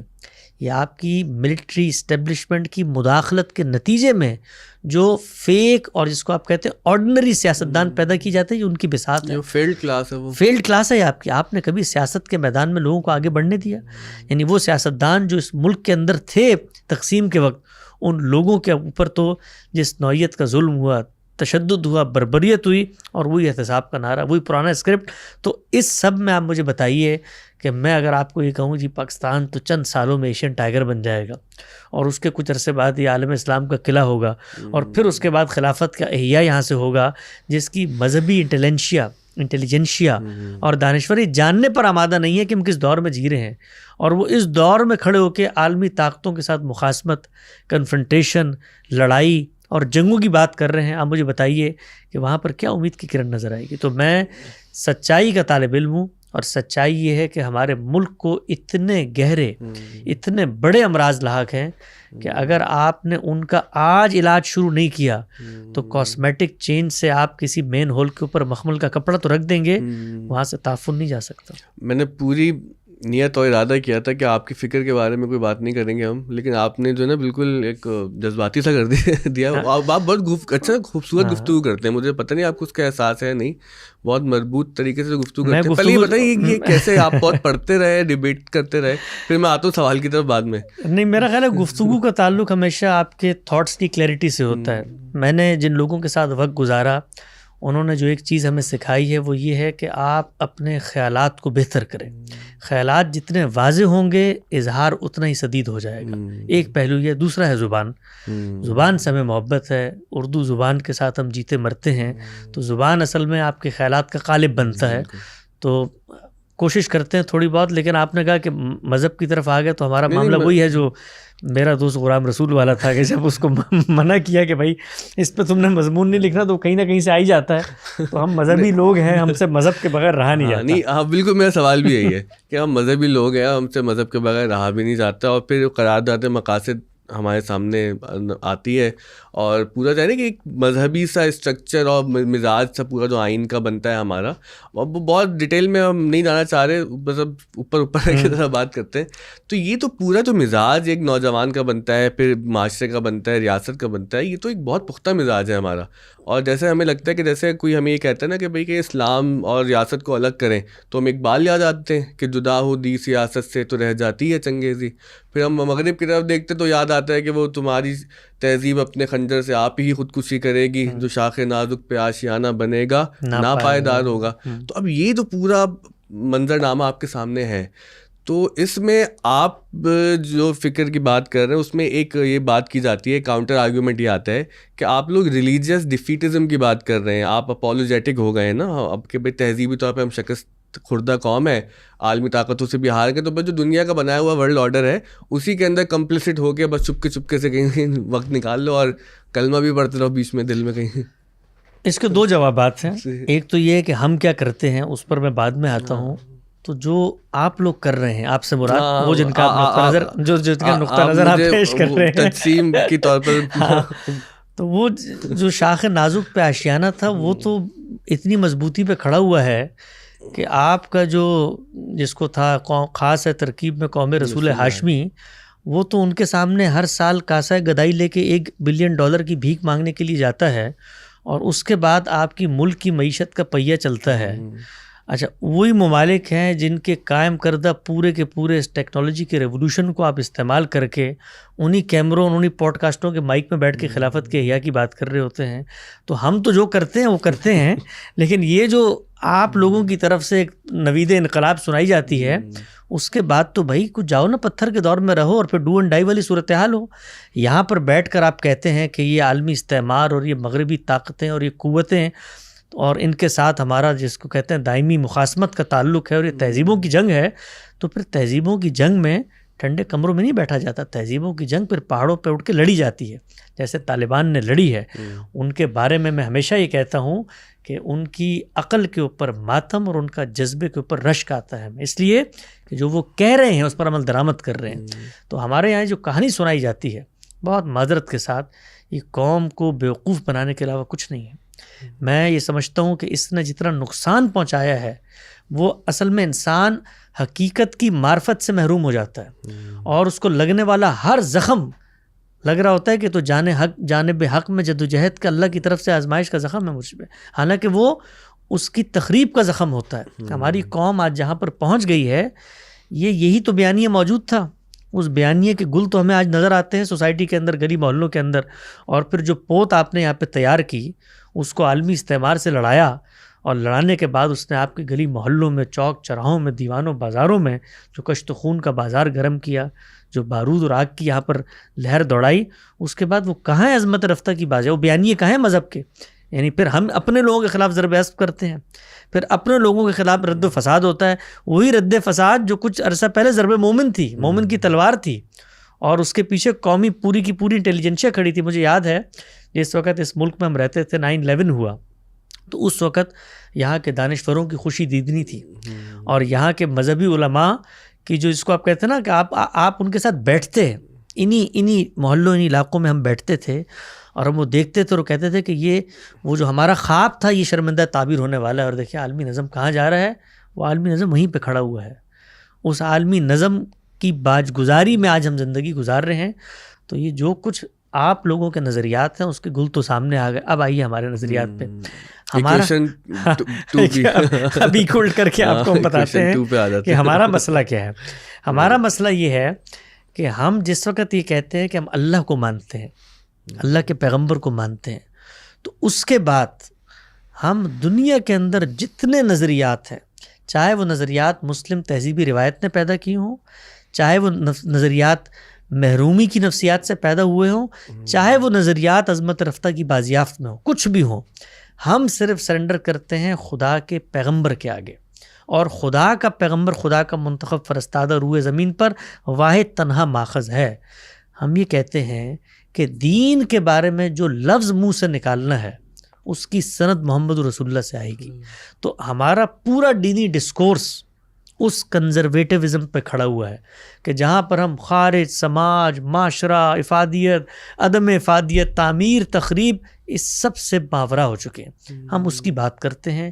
ان پیغمبر کی ذات سے ہمیں کچھ دین کے سورسز ملے ہیں، وہ قرآن و سنت پہ مبنی ہیں. آپ ہمیں کہتے ہیں کہ اس قرآن و سنت میں مغرب کی مخالفت کی بات کی ہے، آیت پڑھیں. آیت پڑھیں گے تو دوسری مجبوری یہ ہے کہ محمد صلی اللہ علیہ وسلم کو ماننے کے بعد ہم نے دنیا کے جو عقلی مسلمات ہیں ان کو بھی مانا ہوا ہے. تو ہم کہیں گے آیت کا ترجمہ کریں. ترجمہ ہوتا ہے لفظ سے، لفظ ہوتا ہے کلام میں، کلام رکھتا ہے اپنا کانٹیکسٹ. آپ میرے سامنے آ کر حدیث پڑھیں گے کہ بھئی اللہ کے پیغمبر نے کہا من تشبہ بقوم فہو منہ، ایک کافر کے گھر کی تو آگ سے گھر کو روشن نہ کرو. آپ کہتے ہیں کہ نیشن اسٹیٹ کے اندر رہتے ہوئے پوری تقسیم کو مان لیں. تو ہم کہیں گے پوری حدیث پڑھو. پوری حدیث میں تو یہ بات بیان ہی نہیں ہوئی. پوری حدیث میں تو بات بیان ہوئی جعل الرزق تحت ظل رمحی وجعل الصغار علی ما خالف امری من تشبہ بقوم فہو منہ. بھائی پیغمبر ہیں، خاص قانون ہیں، آتے ہیں، تمام حجت ہوتا ہے، عذاب آتا ہے. اللہ کہہ رہا ہے تلواروں کے سائے میں تمہارا رزق رکھ دیا ہے، جو تمہاری مخالفت کرے گا نیست و نابود ہوگا. اب موقع آ گیا ہے خدا کے عذاب کا. جس نے جس قوم کے ساتھ ہونا ہے الگ الگ ہو جاؤ، کیونکہ فیصلہ ہونے والا ہے حشر معہم. تو اب آپ کو میں حدیث سناؤں گا، آپ آگے سے آ کر مجھے کہیں گے آپ تو اصل میں اپولوجیٹک ہو گئے ہیں، مغرب کے ساتھی ہو گئے. تو پھر میں پلٹ کے کہوں گا کہ آپ اصل میں اسلامزم اپنی سیاسی برتری کی بازیافت میں دین کے جو بنیادی مقدمات ہیں ان کو براہ راست سمجھنے پر بھی آمادہ نہیں ہے. تو ہمارا معاملہ اپولوجی کا نہیں ہے، آپ کا معاملہ دین سے دوری کا. چلیں جو کسی اور مہمان کو بلانا پڑے گا ان تمام الزامات کے جواب کے لیے. ابھی ہم آگے چلتے ہیں امریکہ کی طرف واپس جو ہے نا. اچھا، امریکہ کے حوالے سے آج جو ایک بڑا مسئلہ ہے جو شاید صرف مذہبی تناظر میں نہیں بلکہ ایک ہولسٹک اخلاقی تناظر میں بھی دیکھا جا رہا ہے، ایک فطری تناظر میں بھی دیکھا جا رہا ہے، جو وہاں پر جس کو ہم ایک لفظ استعمال کرتے ہیں جنسی بیدار روی کا، یا جو آج کل نئی جو جینڈر اسٹڈیز ہیں، جو جینڈر رولز اب آپ کے سامنے ہی ہیں. تو وہاں پر بہت سے ایسے صرف مسلمان نہیں بلکہ یہودی اور عیسائی بھی ہیں جو پریکٹسنگ ہیں، اور وہ بہت پریشان ہیں اس حوالے سے. تو اب ظاہر ہے کہ اہل مذہب کی طرف سے ایک بڑی تنقید یہ ہوتی ہے کہ اگر ایک معاشرہ جو آپ نے آزادی اظہار کی بنیاد پہ قائم کیا اور لبرٹیز کی بات کی، آپ نے ڈان لاک کی بات کی، تو پھر یہ تو اب اس کا فطری نتیجہ نہیں ہے کہ اس قسم کی ایک ایسی مصیبت جو سوسائٹی میں آن پڑی ہے کہ لوگ واقعتاً وہاں سے بھاگ رہے ہیں، اور اسکولس کی جو سچویشن ہے، جس قسم کی تعلیم دی جا رہی ہے، اور جو آہو بکا ہم ہر طرف سے سن ہی رہے ہیں وہاں پر. یہ بات کسی حد تک تو ٹھیک ہے کہ اگر آپ اسلامی تہذیب کے اندر سر رشتے کو ڈھونڈنے تو وہ ہے عبودیت، خدا کی بندگی. اور مغرب آج جس تہذیبی روایت کے اوپر کھڑا ہوا ہے اس کی بنیادی قدر ہے فریڈم اور آزادی. اچھا، یہ فریڈم اور آزادی اگر آپ دنیا کی کانوٹیشن میں بولیں تو بڑی محمود چیز ہے. مثلا فریڈم اور آزادی کس چیز سے؟ فریڈم اور آزادی اس چیز سے کہ آپ کا جبر، آپ کا تسلط میرے اوپر حاوی نہیں ہوگا. آپ جان مال آبرو کے خلاف زیادتی کا حق نہیں رکھتے. آپ میری حق تلفی کے بارے میں کوئی تعدی نہیں کر سکتے. میں ایک ریاست کا شہری ہوں، ریاست کا مقصد ہے میرا تحفظ، میری نگرانی، میری پرداخت، میری تربیت، میرے وسائل کو میرے اوپر لگائیں. تو اس کانوٹیشن میں تو بڑی اچھی بات ہے. لیکن جب یہ فلسفہ حیات بن جاتا ہے اور بغیر کتاب ہے تو پھر اس کا ایک نتیجہ نکلتا ہے. تو وہ نتیجہ میں مغرب میں نظر آ رہا ہے. لیکن مغرب کے اندر جو تہذیبی طور پہ مسیحیت ہے وہ گندھی ہوئی ہے. وہ مسیحیت بھی اس وقت اس پورے کے پورے تصور آزادی کے ساتھ مخاصمت میں ہے جس طرح ہم اپنے ملک کے اندر مغربی ویلیوز کے ساتھ مخاصمت میں. آپ مثال کے طور پہ امریکہ کی جو ایک تصویر ہمارے سامنے آتی ہے، عام طور پہ آپ نے دیکھا ہوگا موویز کے اندر، نیو یارک کے اندر ٹائم اسکوائر میں کوئی نیم برہنہ خواتین آپ کو دکھائی جا رہی ہوتی ہیں، اور اس طریقے سے امریکہ ایسا نہیں ہے. امریکہ کے اندر بہت گہری مذہبیت ہے. میں یورپ میں چونکہ بہت زیادہ رہا نہیں، صرف دیکھنے کی حد تک میں گیا ہوں. وہاں کے معاملات بڑے مختلف ہیں. نشأت ثانیہ کے بعد جو ایک مذہب سے ریوالٹ کی نفسیات پیدا ہوئی، اور پھر انقلاب فرانس نے پوری کی پوری جو اورینٹیشن چینج کی ہے یورپ کی، امریکہ اس سے بالکل مختلف ہے. امریکہ کے اندر بہت گندھی ہوئی گہری مذہبیت ہے، اور لوگوں کا مسیحی اقدار کے ساتھ تعلق، لوگوں کا چرچ میں جانا، لوگوں کا خاندان کے نظام کی حساسیت، اس سب پر اس قدر گہرا ایمان ہے کہ میں آپ کو یہ دیانتداری سے بتاتا ہوں کہ لوگوں کو اس کا اندازہ نہیں. میں ٹیکسس میں رہتا ہوں، اور میرے محلے میں کم سے کم کچھ 40 کے قریب چرچ ہیں، اور ان چرچز میں سیٹرڈے سنڈے کو بیٹھنے کی جگہ نہیں ہوتی. فنکشنل چرچز ہیں, اتنا رش ہوتا ہے. ہمارے تو ہم پڑھتے ہیں اخباروں میں کہ چرچ بند ہو رہے ہیں, چرچ بک رہے ہیں, اور چرچ بالکل بہت مختلف صورتحال. امریکہ کے اندر ایک پوری کی پوری بائبل بیلٹ اس کو کہتے ہیں, اور وہ بے شمار ریاستوں پر مشتمل ہے, جن کی تو پوری کی پوری جس کو آپ کہتے ہیں اٹھان اور ساخت جو ہے وہ اپنی مذہبی شناخت کے اوپر پرائڈ اور وینٹی سے اٹھی ہوئی ہے. اسی طریقے سے خاندان کا ادارہ, میری اہلیہ کو وہاں پر براہ راست ان کی سوسائٹی میں کام کرنے کا موقع ملا. وہ تھراپسٹ ہیں اور سائیکالوجسٹ ہیں, تو وہ کام کرتی. تو خاندانی ویلیوز کیا ہیں, میاں بیوی کے تعلقات کے اندر بچے کی اہمیت کیا ہے, بچے کی تربیت کے معاملات کیا ہیں. ہم جن علاقوں میں رہتے ہیں وہاں پر ماں باپ کی خدمت کا جذبہ اور ان کے ساتھ تعلق, کچھ چیزیں ہیں جو جدید سماج نے پیدا کی ہیں, ان کو ہم یہاں سے بیٹھ کے پرسیو نہیں کر سکتے. مثال کے طور پہ آپ نے بڑا سنا ہوگا, ہم بھی بچوں نے سنتے تھے, ہمارے مولوی آزادی بتاتے تھے کہ وہاں پر تو وہ 18 سال کے ہوں تو بچوں کو گھروں سے باہر پھینک دیتے ہیں, اور بچے جو ہیں وہ بوڑھے ماں باپ کو اٹھا کے اولڈ ہوم میں پھینک دیتے. اب جب وہاں پر گئے تو معلوم ہوا کہ پوری اورینٹیشن ہی ڈفرینٹ ہے. یعنی آپ جب باشعور ہو جاتے ہیں, 18 سال کو پہنچ جاتے ہیں, تو اس کے بعد سوسائٹی یہ کہتی ہے کہ اب آپ نکلیں اور اپنا ہنر آزمائیں. اس میں آپ نے اپنے پیروں پہ کھڑے ہونا ہے, آپ نے چیلنجز کا مقابلہ کرنا ہے, آپ نے اپنی کریڈٹ ہسٹری کو مضبوط کرنا ہے, آپ نے اپنے آپ کو فائنینشیل رسپانسبل ثابت کرنا ہے. تو یہ پورا کا پورا نارم ہے. وہاں صدر کی بیٹی بھی اسی پروسیس سے گزرتی ہے. اوباما کی بچیوں کے بارے میں بھی آپ دیکھیں کہ ان کو بھی اسی پروسیس سے گزر کر کسی جگہ پر ویٹر کی حیثیت سے کام کرنا پڑا, کیونکہ وہ وہاں جائیں گے, بینک اکاؤنٹ کھلے گا, تو یہ وہاں کا سوشل نارم ہے. اسی طریقے سے جو بوڑھے لوگ ہیں, ہمارے ہاں جو کچھ بوڑھوں کے ساتھ ہوتا ہے, آپ دیکھیں جس وقت لوگ بوڑھے ہو جاتے ہیں, جو میزریز گھر میں ہوتی ہیں, اس کو انہوں نے ایک نظام میں ڈھالا ہے. اس نظام میں 24 گھنٹے ایک ڈاکٹر موجود ہے. وہی بیٹے ہیں جو پیمنٹس کر رہے ہوتے ہیں اپنے بوڑھے ماں باپ کی نگہداشت کی, ان کے علاج و معالجے کی. کیونکہ مجبوری ہے, نوکریاں کرنی ہے, آپ کو سفر کرنا ہے, دوسری اسٹیٹس میں جانا, تو آپ کیا کریں, ماں باپ کو پھینک دیں گے. تو پورا کا پورا کانسیپٹ ڈیولپ ہوا. تو ہم لوگوں نے اس کانسیپٹ کو کبھی بھی اس کی جو اورینٹیشن تھی اس کے پس منظر میں رکھ کے نہیں دیکھا. تیسری چیز ہے آزادی کی قدر. یہ جو اس وقت آپ کو LGBT کمیونٹی اور ہم جنس پرستوں کی شادی, یہ سب کچھ نظر آتا ہے, یہ اصل میں وہ جو ان کی آزادی کی قدر کا ویلیو سسٹم ہے اس کا, اور ان کی پوری مذہبی پرسیکیوشن کی جو ایک روایت گزری ہے بہت لمبا, اس کا کلیش ہے. اس میں کچھ عدم توازن نظر آتا ہے. اس میں بھی آپ یہ دیکھیے, جس وقت ہم جنس پرستی کے اوپر امریکی جو سپریم کورٹ نے فیصلہ دیا ہے, آپ اس میں چیف جسٹس کے ریمارکس پڑھیں. وہ بتاتے ہیں کہ ہمارا خاندانی نظام کس طریقے سے منفرد ہے ان سب چیزوں سے, لیکن یہ چونکہ مطالبہ کر رہے ہیں, یہ اپنے لیے ایک چیز کو اپنانا چاہتے ہیں, تو ہماری آزادی کی قدر ہمیں یہاں پر لے کے جاتی. تو تہذیبیں, معاشرت ہمیشہ اس طرح کے داخلی بحرانوں کا شکار ہوتی ہیں. اس سے بڑا بحران ہمارے معاشرے میں موجود ہے, ہم کبھی اس پہ نظر نہیں دوڑاتے. آپ یہ دیکھیے, اس وقت ہمارے ہاں مغربی تہذیب اور مغربی طرز فکر نے جو کیریئر کی اورینٹیشن پیدا کی ہے, اس کے اندر ہم کبھی یہ دیکھنے پر بھی آمادہ نہیں ہوتے کہ ہمارے ماں باپ, ہمارا معاشرہ, ہمارا ارد گرد, اس کا ہم سے تقاضا کیا ہے. یعنی آپ دیکھیں, ہر شخص اپنی ذات کی حد تک جی رہا ہے. میں نے BBA کرنا ہے, میں نے MBA کرنا ہے, میں نے ڈگری لینی ہے, میں نے نوکری حاصل کرنی ہے, میں نے شادی کرنی ہے. اس سب میں ہوں. معاشرہ کہاں ہے, والدین کہاں ہے, لوگ کا انڈیویجولزم ہے نا. US میں نہیں ہے ایسا. نہیں, US میں بھی ہے, لیکن یہ ہمارے یہاں بھی تو ہے. یعنی یہ داخلی بحران ہر جگہ پہ ہوتا ہے. تو میں کہتا ہوں کہ دنیا کے مسائل کو, امریکہ کا مسئلہ یا مغرب کا مسئلہ یا مشرق کا, یہ انسانوں کا مسئلہ ہے. انسانوں کے مسئلے کو اس کی جگہ پر کھڑے ہو کے دیکھیں. کچھ چیزیں انسان پیدا کرتے ہیں, اس میں ٹرائل اور ایرر ہوتا ہے, اس کے اندر بہتری آتی ہے, اس بہتری سے انسانیت کا سفر آگے بڑھتا ہے. ہم لوگ کیا کرتے ہیں, یہاں سے بیٹھ کے وہاں کی برائیاں چنتے ہیں, اور برائیاں چننے کے بعد بتاتے ہیں کہ دیکھو وہ تو کتنی بری معاشرت ہے. ذرا اپنی معاشرت پر نظر دوڑائیں, اس کے داخلی مسائل کو دیکھیں. آپ کبھی غور کیجئے گا, اس معاشرے میں چیزیں رپورٹ نہیں ہوتی, چیزوں کو اس طرح منظر عام پر لاتے میں ہمیں شرم محسوس ہوتی ہے. ذرا یہاں پر ہیریسمنٹ, سیکشول ایبیوز خاندان کے اندر جو بڑے لوگ بچوں کے ساتھ کر رہے ہوتے ہیں, یہ ہمارے گلی محلوں کے اندر جو چھوٹو بن کے دکانوں کے اندر بیٹھے ہوتے ہیں, ان کی زندگی, ان کے ساتھ ایبیوسو بیہیویئر, پھر میاں بیوی کے ریلیشن میں فیملی کرائسس اس وقت ہمارے معاشرے میں آپ دیکھیں, طلاق کا ریشو دیکھیں, یہ سب کچھ یہاں نہیں ہے. یہ انسانیت کے مسائل ہوتے ہیں. تو انسانیت کے مسائل کو مشرق و مغرب میں بانٹ کر اگر آپ دیکھیں گے تو آپ ہمیشہ کرٹیسزم کی نفسیات میں آگے جئیں گے.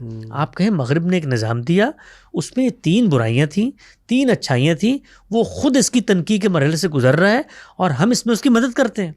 ہم بتاتے ہیں بھائی خدا کی شریعت ہمارے پاس ہے, خدا کا دین ہمارے پاس ہے, ہم ان کو بتاتے ہیں دیکھو قائم بالقسط کیسے رہا جاتا ہے. تو انسان ہمیشہ پنڈولم کی طرح کبھی یہاں جاتا ہے کبھی وہاں جاتا ہے. تو امریکی معاشرہ ہے یا پاکستانی معاشرہ ہے, خرابیاں ہر جگہ ہوتی ہیں, اچھائیاں ہر جگہ پیدا کی جا سکتی ہیں, لیکن جو بنیادی اقدار ہیں اس میں کوئی موازنہ ہی نہیں ہے. اچھا, یہاں پہ ایک بات یہ کہی جاتی ہے کہ ایسے مواقع پر اگر وہی کو ہم جو ہے رہنما بنا کے عقل کو تابع کریں اور یہ ریاست بناتے ہوئے اور معاشرے کا نظم بناتے ہوئے, تو اس طرح سے ہم ان جو ہے معاملات سے, ان برائیوں سے بچ سکتے ہیں. تو اس پہ آپ کی کیا رائے ہے کہ کیا ریاست کو نہیں چاہیے کہ وہ وہی کے تابع ہو کر جو ہے وہ نظم بنائے؟ اگر مسلمانوں کی ریاست ہے, مسلمانوں کو اس میں اقتدار حاصل ہے, تو یقینی طور پہ وہ اللہ کی ہدایت کی روشنی میں سارے اجتماعی معاملات کا فیصلہ کریں گے, روشنی میں, اللہ کی ہدایت کی روشنی میں. یعنی فقہا کے قائم کردہ کسی تصور کے تحت نہیں, کسی دینی تعبیر کے نہاب میں نہیں. قرآن مجید نے اجتماع سے متعلق بھی بہت سارے احکامات بتائے ہیں, ان کو وہ اپنائیں گے اور وہ یقیناً توازن پہ رکھتے ہیں معاملات کو. تو ان معاملات میں ہم لوگوں کو پیامبر بننا چاہیے, مغرب کے پاس جانا چاہیے, بلکہ خود ان کی جو مسیحی روایات ہیں ان کی طرف انہیں توجہ دلانی چاہیے, ان کو زندہ کرنا چاہیے کہ بھئی آپ اس کی طرف آگے بڑھیں. مثال کے طور پہ یہ پورا کا پورا جو وہاں پر ایک جنسی انحراف کا آپ کو تصور نظر آتا ہے, اچھا یہ تصور بھی باہر سے جب آپ بیٹھ کے دیکھتے ہیں تو بڑا مختلف ہے, جب آپ ان کے معاشرے میں جاتے ہیں تو بڑا مختلف ہوتا ہے. یعنی میرا جو تصور تھا گرل فرینڈ اور بوائے فرینڈ کے بارے میں وہ بالکل ایسے تھا کہ جیسے آزادانہ جنسی اختلاط کا کوئی معاملہ ہے. وہاں جا کر معلوم ہوا کہ ایسا نہیں ہے. یعنی وہ شادی سے پہلے ہی کی ایک ایسی میرٹل سچویشن انہوں نے پیدا کر دی جس میں کم از کم جو میاں بیوی کے حقوق ہوتے ہیں وہ کافی حد تک ایک دوسرے سے وابستہ ہو جاتے ہیں. اس میں باقاعدہ قانون سازی ہوئی ہے کہ آپ گرل فرینڈ بوائے فرینڈ ہوتے ہوئے ایک دوسرے کے ساتھ خاص ہیں. اب اگر ایک حد تک معاشرہ پہنچ چکا ہے تو ہم اس کو یہاں سے آگے لے کر چلے نا. کیا کہتے ہیں civil partnership act, civil partnership act ہے, اس کے اندر انہیریٹنس کی تقسیم میں وہ شریک ہو جاتی ہے. اس میں باقاعدہ چیٹنگ کے لاز بنے ہوئے ہیں. جب آپ اس سے الگ ہو جاتے ہیں تو اس کو معاشرے میں بہت برائی کی نظر سے دیکھا جاتا ہے اگر آپ ایک گرل فرینڈ سے زیادہ معاملات میں جا رہے ہوتے ہیں. تو سوسائٹیاں جو ہیں وہ اگر ایک جگہ تک پہنچی ہوئی ہیں تو ہم لوگ جن کو اللہ تعالیٰ کی کتاب کی رہنمائی حاصل ہے اور ہم لوگ جن کو اللہ تعالیٰ نے بتایا ہے کہ معاشرے کی بعض ایسی برائیاں ہیں تمہیں بظاہر برائی نہیں لگ رہی ہوتی. اب زنا جو ہے وہ بظاہر کسی کی اختلفی نہیں ہو رہی ہوتی, آپ کا میرا انڈیویجول ایکٹ ہوگا نا, لیکن اللہ کہتے ہیں نہیں, یہ سوسائٹی کی اختلفی ہے. اس لیے کہ جو خاندان کا ایک پائس ادارہ میں بنانا چاہتا ہوں اس میں اولاد کی پرورش میں دونوں کو ایک دوسرے سے یکسو ہونا ہے. یہ سوسائٹی کو خراب کرتا ہے, اس لیے میں نے پریونٹیو میجر کے طور پہ اس کو روک دیا ہے. تو یہ ہمارے پاس دعوت ہے, ہم اس دعوت کو وہاں پر لے کے جائیں. آپ یہ دیکھیے ہم کس دعوت کو لے کے جاتے ہیں, مخاصمت کی دعوت کو, کنفرنٹیشن کی دعوت کو, خاتمے کی دعوت کو اور تہذیبوں کی کشمکش کی دعوت کو. اس میں جو اللہ نے ہمیں دیا تھا ہم ان کو نہیں دے پاتے, اور جو اللہ نے ان کو دیا ہے سوشل سائنسز کی ترقی اور انڈسٹریل ریولوشن کے دور کے اندر جو کچھ دنیا کے اندر انہوں نے پیدا کر دیا ہے وہ ہم نے ان سے سیکھنا تھا. بنیادی ویلیو سسٹم ان سے سیکھنا تھا, قطار میں لگنا ان سے سیکھنا تھا, صفائی کا نظام ان سے سیکھنا تھا, کیسے اتنے بڑے بڑے ملکوں کو مینج. 50 ممالک ہیں امریکہ, آپ اگر غور کریں تو وہ 50-55 ممالک ہیں اور وہ چل رہے ہیں. اور ان ملکوں کے اندر میں اپنا ایکسپیرینس آپ سے شیئر کرتا ہوں کہ مجھے کوئی کام ہوتا ہے تو مجھے 1 کلومیٹر مائل سے آگے نہیں جانا پڑتا. میرا پاسپورٹ سے لے کے لائسنس تک, میرا کوئی سرکار سے کام ہو, سب کچھ ڈی سینٹرلائزیشن کے. تو دنیا ہم نے ان سے سیکھنی تھی, وہ ہم نے سیکھی نہیں. دین ہم نے ان کو سکھانا تو ہم نے سکھایا نہیں. یہ جو آپ نے بات کی تہذیبوں کی کشمکش کی, لیکن جب ہم فلسطین کی صورتحال دیکھتے ہیں تو وہاں پر آپ کو یہ فلسفہ سچا ثابت ہوتا ہوا نہیں نظر آتا کہ جتنے بھی انسانی حقوق ہیں وہ سب وہاں پر آگے پامال ہو جاتے ہیں. لیکن امریکہ بہادر وہاں پر پھر بھی دوسری سائڈ ہی کھڑا ہوا ہے, ظالم کے ساتھ ہی کھڑا ہوا ہے, مظلوم کے ساتھ تو نہیں کھڑا ہوا. ہاں, اس میں پہلے ایک چیز ہم نے ایزیوم کر لی ہے کہ امریکہ جو ہے وہ دنیا میں انصاف دینے کے لیے آیا ہے. یہ امریکہ کا دعویٰ یہ ہے کہ امریکہ دنیا کو انصاف اور قسط اور منصفانہ تقسیم پر قائم کر کے حکومت کرے گا. جتنی جنگیں انہوں نے کی ہیں تو اس سے تو لگتا ہے کہ وہ بھی یہ چاہتے ہیں کہ دنیا میں انصاف دے. امریکہ وہی ہے جو اس سے پہلے سکندر اعظم تھا, امریکہ وہی ہے جو اس سے پہلے اکبر بادشاہ تھا, امریکہ وہی ہے جو اس سے پہلے ہمایوں ہوا کرتا تھا, امریکہ وہی ہے جو محمود غزنوی تھا, امریکہ وہی ہے جو پرتھوی راج تھا. امریکہ ایک طاقت ہے, ایک فاتح ہے. یہ دنیا کا وہ واحد فاتح ہے جس سے آپ گفتگو کر سکتے ہیں، جس سے آپ مکالمہ کر سکتے، بنیادی انسانی حقوق کی بات کر سکتے ہیں۔ دنیا کی تاریخ کا سب سے مہذب فاتح ہے امریکہ۔ امریکہ کے بارے میں ہم یہ پہلے اس تصور کو ٹھیک کریں، بھائی امریکہ دوسرے جنگ عظیم کا فاتح ہے، اس نے دنیا کے اندر جنگ کر کے اپنی حکومت کو ثابت کیا ہے، عالمی سطح پہ ثابت کیا ہے، اور اس کے بعد اس کی نگرانی میں، اس کی ایما پر برطانیہ کے لوگ، امریکہ کے لوگ ایک ہی لوگ ہیں، وہی قوم کے لوگ ہیں، وہ جا کے وہاں پر آباد ہوئے ہیں، انہوں نے ملکوں کی لکیریں کھینچی ہیں، ان کے اندر ہمیں نیم خود مختاری دی ہے۔ کون سی دنیا کے اندر ہم انصاف کی بات کرتے ہیں؟ مطلب اقوام متحدہ جو ہے وہ کیا انصاف کے اصول پہ بنی ہے؟ یہ 5 لوگ جو وہاں پر بیٹھے ہوئے ہیں کس اصول پہ بیٹھے ہیں جو ویٹو کر دیتے ہیں اگر سب ملک برابر ہیں؟ کوئی انصاف نہیں ہے یہ دنیا انصاف کے اصول پہ بنی نہیں ہے بھائی، انصاف کے اصول پہ آخرت بنی ہے۔ یہ دنیا اسی ارادے اختیار کا امتحان ہے، جس کے پاس طاقت ہوتی ہے وہ جیتا ہے، اور وہ کام اگر حکم دے کے نہ کروا سکے ڈنڈے سے کرواتا ہے۔ تو امریکہ اس دنیا کی سپر پاور ہے، طاقت ہے، وہ طاقت معاملات کرتی ہے۔ ہم نے یہ طے کرنا ہے کہ ہم نے اس طاقت کے ساتھ مینج کرنا ہے معاملات کو یا لڑنا ہے۔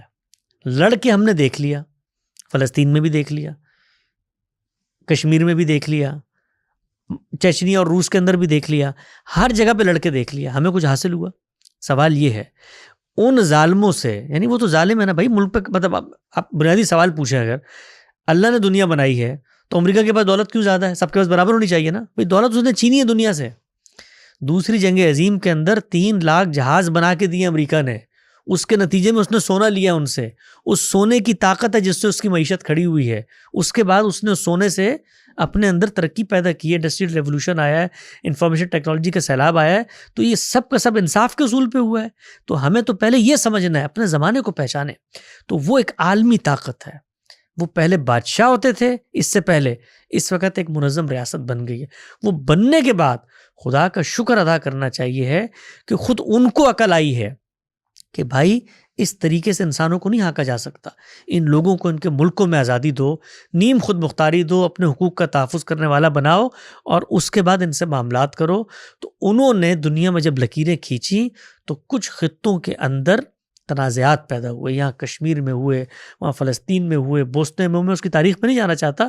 وہاں پر مسلمانوں نے ایک فیصلہ کرنا تھا، وہ فیصلہ یہ تھا کہ عالمی نظم سے لڑنا ہے یا اس کے ساتھ مینج کرنا ہے۔ اسرائیل کچھ نہیں ہے، اسرائیل عالمی نظم کی تائید میں کھڑا ہوا ایک شخص ہے۔ میں اسرائیل سے نہیں لڑتا، میں عالمی نظم سے لڑتا ہوں۔ تو ہم نے یہ فیصلہ کیا، اپنے زمانے کو نہ پہچانتے ہوئے کیا، اور اس کا نتیجہ ہے جو ہم آج بھگت رہے ہیں، اور مزید بھگتیں گے، اس لیے کہ ہم اپنے زمانے کو نہیں پہچان رہے۔ ہمیں جو کچھ 48 میں حاصل تھا وہ اس کے بعد کی وار میں چلا گیا، اس کے بعد جو حاصل تھا وہ اس کی بعد کی وار میں چلا گیا، اس وقت جو سال پہلے تک حاصل تھا۔ تو امریکہ تو ظالم ہے، تو ہم بھی تو بیوقوف ہیں نا بھائی، کہ ہمیں پتہ ہے کہ ایک شخص کے پاس اگر اتنی طاقت ہے تو آپ اس طاقت والے شخص کے ساتھ کیوں لڑنے پر آمادہ ہو رہے ہو؟ پھر یہ بات ٹھیک ہے کہ ویسٹرن امپیریلزم کی چوکی ہے اسرائیل، اور ہمیں مینیج کرنا ہے عالمی طاقتوں کے ساتھ، کیونکہ یہ تو دنیا انہی کی بنائی ہوئی ہے، جس طرح سے آپ اس کو ہمیں بتا رہے ہیں۔ آپ اسرائیل کو چوکی کہتے ہیں، میں تو دنیا کے ہر ملک کو چوکی کہتا ہوں۔ یعنی جتنے ملکوں کی تقسیم ہوئی ہے یہ کیا انصاف کی بنیاد پہ ہوئی ہے؟ یعنی پاکستان ہی کی تقسیم کو آپ دیکھ لیں، یہ کوئی انصاف کے اصول پر ہوئی ہے؟ بھائی یہ عالمی نظم ہے، بادشاہت تھی، طاقت ہے، جو چاہے کرے۔ اب تو شکر خدا کا یہ کہ کم ہم سے کم ہم ان سے بات کرنے کی پوزیشن میں آگے ہیں کہ بھئی آپ کے بڑوں نے لکھا ہے دستور، ہیومن رائٹس کا چارٹرڈ، اور یہ بنیادی انسانی حقوق، عمل تو نہیں ہوا نا۔ اب تو UN والے بھی رو رہے ہیں کہ جو قرارداد پاس ہوئی ہیں فلسطین کے حق میں، یا جس طرح کی جو انسانی حقوق کی تنظیمیں ہیں، اور وہ جو حالات ہم دیکھ رہے ہیں کہ وہ پیراشوٹ سے جو ہے وہ فوڈ کے بیگز گر رہے ہیں اور نیچے لوگ اس کو جمع کرتے ہوئے 5 لوگ مر گئے۔ تو یہ جو پوری صورتحال ہے، تو آپ امریکہ کے اندر رہتے ہیں، یہ نتیجہ ہے۔ کس چیز کا نتیجہ ہے؟ یہ اس چیز کا نتیجہ ہے کہ جس وقت آپ نے ان معاملات کو سمجھتے ہوئے مینجمنٹ کا آغاز نہیں کیا تو پھر اس کے کچھ آف شوٹس ہیں۔ تو وہ مینجمنٹ کیا ہے؟ اگر وہ مینجمنٹ بہت سادہ تھی، 2 اسٹیٹ تھیوری جو تھی، جس پر آج لوگ کہنا شروع ہوئے ہیں، اور آپ کچھ عرصے بعد دیکھیں گے کہ فلسطینیوں کا واحد مطالبہ یہ بن جائے گا 2 اسٹیٹ سولوشن، کہ 2 اسٹیٹ سولوشن۔ یہ 2 اسٹیٹ سولوشن جو ہے یہ آج سے 70 سال پہلے ہمارے پاس آپشن موجود تھا، ہم نے اس کو اپنایا۔ یعنی ہمیں وہ 2 اسٹیٹ سولوشن کو نہ اپنانے کی جو حماقتیں ہیں وہ تو نظر نہیں آتی، اس کے نتیجے میں سرنگیں بنا کے، غلیلیں اٹھا کر، ارد گرد کے ممالک سے دیسی میزائل بنوا کر، پیراشوٹ سے ملکوں پہ حملہ کر کے ہم یہ سمجھتے ہیں کہ ہم عالمی قوتوں اور عالمی نظم کو شکست دے دیں گے. تو اگر کوئی شخص آگے بڑھ کے کہتا ہے نا کہ بھئی یہ تو آپ کے جذبہ ایمان کی کمی ہے اور شہادت کے جذبے سے آپ دور ہو گئے اور جہاد کی آپ کے اندر یہ نہیں ہے، تو بھائی یہ جہاد کر کے بھی دیکھ لیا آپ نے. میں تو عملی افادیت کے لحاظ سے کہتا ہوں. اور جو لوگ یہاں پر کھڑے ہو کے آج کہہ رہے تھے کہ ہم تو کہتے ہیں کہ جنگ بندی کبھی نہیں ہونی چاہیے، تو وہ جائیں لڑیں وہاں پر، کیوں نہیں جاتے؟ یعنی ان شہروں کے اندر، ان ملکوں کے اندر، خود ان کی قیادت دوسرے ملکوں کے اندر بیٹھ کر اگر یہ فیصلہ کر رہی ہے تو جائیے، جا کے اپنی جان دیجئے. اور یہ بات یاد رکھیے کہ اگر آپ حق کے راستے میں جان دیتے ہیں تو اس پہ عالمی نظم سے امن کے نوحے کا مطالبہ نہیں کیا جاتا. اس کے بعد آپ ڈٹ کے کھڑے ہوتے ہیں. پھر کس چیز کی جنگ بندی؟ پھر کس ظلم کے آگے میں روکتا ہوں؟ بھائی میں سمجھتا ہوں کہ میرا حق ہے، میں لوں گا اس سرزمین کو تو میں مروں گا. اب جب میں مرنے کے لیے جا رہا ہوں تو آگے سے وہ گولی نہ چلائیں تو کیا آپ کو ہار پہنائیں گے؟ وہ بھی تو اپنا تحفظ کریں گے نا. تو ہم مسلمان جس چیز کو سمجھنے سے قاصر ہے وہ یہ ہے کہ ہم مفتوح ہیں دنیا میں، محکوم ہے دنیا میں. اس محکومی میں جینے کا قرینہ پیدا کرنا. اور میں آپ کو بتانا چاہتا ہوں یہ قرینہ پیدا کیا ہے مسلمانوں نے، ترکی نے پیدا کیا ہے، ملیشیا نے پیدا کیا ہے، اور عزت سے جی رہے ہیں. عالمی قوتیں بھی ان کے ساتھ اب اس طریقے سے معاملہ کرتی ہیں. کیوں؟ معیشت مضبوط ہے، تعلیم مضبوط ہے، سماجی اسٹرکچر مضبوط ہے، ملک اسٹیبلٹی کی طرف کھڑے ہوئے ہیں. تو ہم نہ یہاں پر کامیاب ہو رہے ہیں اپنے اندر، نہ وہاں ان سے لڑکے کامیاب ہو رہے ہیں. اس میں ایک چھوٹا سا میں ایک سوال ایڈ کروں کہ محکوم بن کے ان کے ساتھ مینیج کر کے عزت سے جینا، اگر کوئی ملک حاکم بننے کا خواب دیکھے اور نظم کو بدلنے کی کوشش کرے تو پھر اس میں کیا غلط ہے؟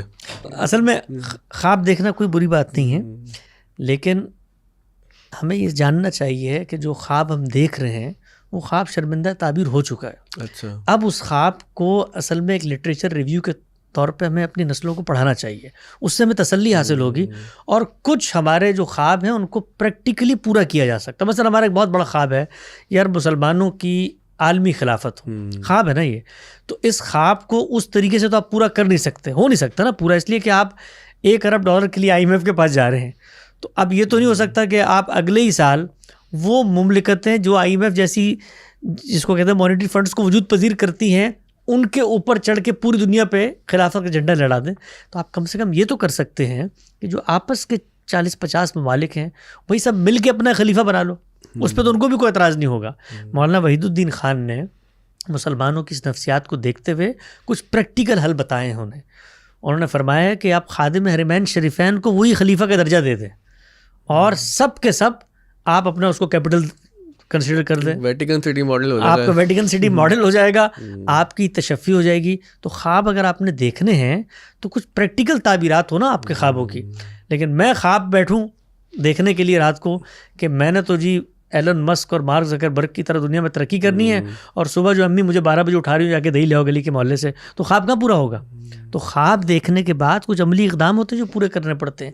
تو ضرور خواب دیکھیں، لیکن وہ خواب پہلے اندر کچھ تبدیلیوں کا مطالبہ کر رہا ہے آپ سے، اپنی اصلاح کا مطالبہ کر رہا ہے. اپنے ملک میں ظلم، تشدد، بربریت کو ختم کریں. اچھا فلسطین کے لیے آپ بڑے روتے ہیں، کشمیر کے لیے بڑے روتے ہیں، یہ بلوچستان میں انسان نہیں پائے جاتے، یہ فاٹا میں انسان نہیں پائے جاتے جن لوگوں کو اٹھا کر غائب کر دیا جاتا ہے اور وہی اس مملکت کے اندر بیٹھے ہوئے مانگ رہے ہیں آپ سے حقوق، اسی اصول پہ مانگ رہے ہیں جس اصول پہ فلسطینی مانگتے ہیں.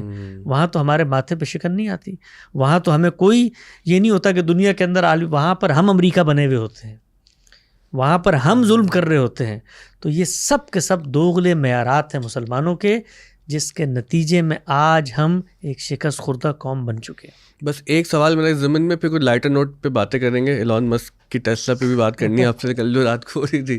اچھا یہ جو سیکولرزم اور اسلام کے حوالے سے ایک بہت ہی قدیم بحث ہے اور بڑی گھسی پیٹی بحث ہے اب تو، لیکن اگر اس کو آپ تھوڑا سا ہمارے لیے کنکلوڈ کر دیں، کیونکہ آج کل نا بہت زیادہ بحث دوبارہ سے پوڈ کاسٹ میں، سوشل میڈیا پہ ہوتی ہے کہ یہ اسلام والے لوگ ہیں اور یہ سیکولرزم والے لوگ ہیں، تو آپ لوگوں کا کیا اسٹیٹس ہے؟ ہاں ہمارا اسٹیٹس یہ ہے کہ اللہ تعالیٰ کے دین میں جو ہدایات انسان کو دی گئی ہیں وہ فرد سے متعلق بھی ہیں اور معاشرے سے متعلق بھی ہیں. اور معاشرے میں جب آپ کو حکومت حاصل ہوتی ہے تو ریاست سے متعلق بے شمار ہدایات ہیں جو مسلمانوں کے حکمرانوں نے عمل پیرا ہو کر اس کو دنیا تک پہنچانا بھی ہے، اور اگر وہ اللہ کی اس شریعت پر عمل پیرا نہیں ہوتا تو خدا کی عدالت میں وہ کافر بن کے، فاسق بن کے، فاجر بن کے حاضر ہوگا۔ تو ہمارے اس اسٹانس سے سیکولرزم کی تو موت ہو گئی، اس لیے کہ وہ یہ کہتے ہیں کہ نظم اجتماعی کی سطح پر آپ کسی بھی مذہبی تصور کو لے کر نہیں آ سکتے۔ تو یہاں پر تو ہم ان سے الگ ہو گئے، تو اب الگ ہونے کے بعد آپ یہ کہہ سکتے ہیں پھر تو آپ مولویوں کے ساتھ کھڑے ہو گئے، تو اب ہم اس کی بھی نفی کر دیتے ہیں کہ نہیں، ہم ان کے ساتھ بھی نہیں کھڑے ہوئے، اس لیے کہ وہ جو کچھ ہونا ہے وہ مسلمانوں کے ساتھ ہونا ہے، مسلمانوں پر ہونا ہے۔ اگر مسلمانوں کا حکمران ہے، مسلمانوں کی اکثریت ہے، مسلمانوں کی حکومت ہے، تو حدود کی سزائیں ہیں تو مسلمانوں پہ نافذ ہوں گی۔ حج و عمرے کے لیے آمادہ کرنا ہے تو مسلمانوں کو کرنا پڑے گا۔ نیشن اسٹیٹ کا اصول ہے تو اس کے اندر مسلمانوں کے ساتھ یہ سارے معاملات کرتے ہوئے ایک مسلمان حکمران ان کی مذہبی آزادی کو سامنے رکھ کر، ان کا اگر یہ تصور ہے کہ ریاست اور مذہب میں کوئی ہم آہنگی نہیں ہے تو جو تصور ہے اس کے مطابق فیصلہ کرے گا۔ تو مسلمانوں کی حکومت میں مسلمانوں کا سربراہ اجتماعی معاملات میں دین کے احکام کا پابند ہے، لیکن وہ مسلمانوں کی حد تک ہے، غیر مسلموں کے لیے نہیں ہے۔ چل ٹھیک ہے، آپ کی بات واضح ہو گئی۔ اب وہ بتاتے ہیں نہ ہم وہاں کھڑے ہیں نہ ہم وہاں کھڑے، ہم کو بیچ میں تھوڑا سا کھڑے ہیں۔ میں ویسے ہی عزائے تمسک بول دوں کہ وہ نہ میں موسیٰ نہ فرعون کی جانا اچھا آپ بتائے تھے ٹیسلا گاڑی چلانے کا اتفاق ہوا، تو میرا ایک دوست ہے اس کو بہت شوق ہے ٹیسلا گاڑی کا نا، تو وہ ایکسپیرینس کیسا رہا؟ پاکستان میں جو کہ ٹیسلا گاڑی اس طرح سے اویلیبل تو نہیں ہے، تو آپ کا کیسا تجربہ رہا ٹیسلا چلانے کا؟ یار سچی بات یہ ہے، میں گاڑی بہت عرصے سے چلا رہا ہوں، اور گاڑی چلاتے ہوئے جو انسان کو سب سے بڑی اعتزاز کی کیفیت ہوتی ہے نا، وہ ہوتی ہے طاقت کی، کہ آپ جو چاہیں کر سکتے ہیں۔ تو جو کام آپ یہاں پر 5% کرتے ہیں وہ ٹیسلا میں قدم رکھتے ہوئے کچھ 100% ہو جاتا ہے۔ اور اس میں وہ ہمارے جو دوست ہیں جن کے پاس وہ گاڑیاں ہیں، وہ یہ کہتے ہیں کہ اس کے سافٹ ویئر کو انہوں نے کم کیا ہے، کیونکہ وہ تو بجلی ہے، اس کو تو آپ نے پیر رکھنا ہے، تو راکٹ کی طرح وہ چلی جاتی ہے وہ گاڑی۔ لیکن سچی بات یہ ہے کہ جو انسانی ذہن کا ارتقاء ہے، اور اللہ تعالیٰ نے جو اس کے اندر ایک بے پایاں جدت اور تخلیق کی سہولت رکھی ہے، اس کی وہ غمازی کرتی ہے وہ گاڑی۔ اب تو وہ خیر پورے نظام میں ڈھل گئی ہے، چیٹ جی پی ٹی آ گیا، اے آئی، کہ آپ اس گاڑی کو بس حکم دے دیتے ہیں اور وہ آپ چلنا شروع کر دیتی ہے اور خود فیصلہ کرتی ہے۔ یعنی خود اس کے اندر گویا انسان نے جو شعور اللہ نے اس کو دیا تھا، اس نے مادے کے اندر اس کو ایک درجے میں منتقل کر دیا، اور اس انتقال کا نتیجہ یہ نکلا کہ اب آپ کو پتہ بھی نہیں ہوتا، اور وہ گاڑی خود ساختہ طور پہ فیصلے کرتے ہوئے وہ آگے بڑھ رہی ہوتی ہے اور چلا رہی ہوتی ہے۔ اور پھر پورا کا پورا جو کانسیپٹ تھا یہ پیٹرول، اور جس کو آپ کہتے ہیں پیٹرو ڈالر، اور اکانومی جس پہ کھڑی تھی، آلٹرنیٹیو انرجی نے اس تصور کو بدل دیا۔ انسانوں کے لیے بڑا فائدہ ہے، کیونکہ جو گیسوں کا اخراج ہوتا تھا، تو مجھے لگتا ہے جتنا دنیا میں مجھے جانے کا موقع ملا کہ الیکٹرک کارز یہ دنیا کا فیوچر مجھے نظر آ رہی ہیں۔ کہاں دنیا میں گئے آپ؟ مجھے بہت زیادہ سفر کرنے کا اتنا شوق تو نہیں ہے، اور میں پچھلے 10-12 سال سے ایک خاص دعوت کے ساتھ اور اپنے استاد جناب غامدی صاحب کے ساتھ پڑھنے لکھنے کے معاملات میں لگا ہوا تھا، لیکن امارات کی ساری ریاستیں متعدد دفعہ دیکھنے کا موقع ملا۔ ملیشیا میں خود رہا ہوں 8-9 سال، اس کے قریب کے جو ممالک ہیں ان کو دیکھا ہے، سنگاپور کئی دفعہ جانے کا اتفاق ہوا، یورپ بھی گیا ہوں، اسی طریقے سے جو مشرق بعید کی ریاستیں ہیں آسٹریلیا وغیرہ وہ بھی دیکھا ہے، ترکی بھی جانے کا اتفاق ہوا ہے، کینیڈا بھی کم و بیش پورا دیکھا ہے، امریکہ کے اندر تو ہم رہتے ہی ہیں، اور اسی طرح سے فلپائن اور کافی سارے اس طرح کے ممالک ہیں جہاں پر دعوت ہی کی غرض سے جانا ہوتا ہے۔ ہر جگہ پہ غامدی صاحب کو لوگ سننے والے لوگ موجود ہیں، تو وہ حوصلہ افزائی کرتے ہیں، بلاتے ہیں۔ کہاں کا ڈیاسپورا آپ کو بڑا اچھا لگا؟ پاکستانی انڈینز آپ کو ہم زبان لوگ جو ملتے ہیں؟ مجھے امریکہ میں بہت اچھا لگا، اس لیے کہ امریکہ کے اندر بھی بالخصوص جو ہمارا علاقہ ہے ٹیکسس کا، وہاں پر بہت پڑھے لکھے لوگ ہیں۔ پاکستانی جو ہیں وہاں پر جو آباد ہوئے وہ زیادہ تر آئی ٹی انڈسٹری کے اندر ہیں، ڈاکٹرز ہیں، تو ان کا قومی شعور بھی بہت اچھا ہے، اپنا ایک تنظیم بھی اپنا تنظیم ہے ڈاکٹروں کی، اور وہاں پر یعنی کمیونٹی لیول پہ مسلمان بڑے منظم ہیں۔ پاکستانیوں کی وہاں پر ایک تنظیم ہے، اس میں 4000 پاکستانی ڈاکٹرز ہیں، اور وہ ہر سال اپنا کانوکیشن کرتے ہیں، اور بہت منظم کانوکیشن ہوتا ہے، اس میں ہمیں بھی مدعو کرتے ہیں، جانے کا اتفاق ہوتا ہے۔ اسی طریقے سے اور بھی پاکستانیوں کی تنظیمیں ہیں وہاں پہ، اور البتہ جو پاکستانی شعراء اور ادباء ہیں ان کا وہاں پر وہی معاملہ ہے جو ہمارے یہاں پر ہوتا ہے. اچھا. یعنی وہ ہر شہر کے اندر وہ کہتے ہیں کہ اگر کسی شہر میں 2 شاعر ہیں تو وہاں پر ادب کی 3 تنظیمیں ہوں گی, کیونکہ پہلے دونوں مل کے ایک بناتے ہیں اور پھر دونوں کی الگ الگ ایک ہوتی ہے. تو وہ شعر و ادب کی مخاصمتیں تو وہاں نظر آتی ہیں ہمیں, لیکن اوور آل پڑھے لکھے پاکستانی ہیں, بہت کنٹریبیوٹ کرتے ہیں.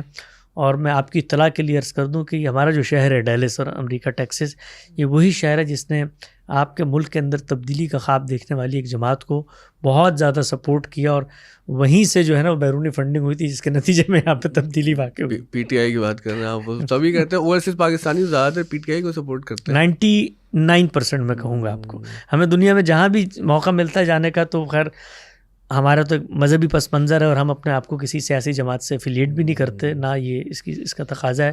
حق سچ کی بات کرنی چاہیے, ہر ایک سے ملنا چاہیے, لیکن جو ہمیں سننے والے لوگ ہیں ان میں سے شاید 90-95% لوگ اسی تبدیلی کے خواب میں مبتلا ہیں.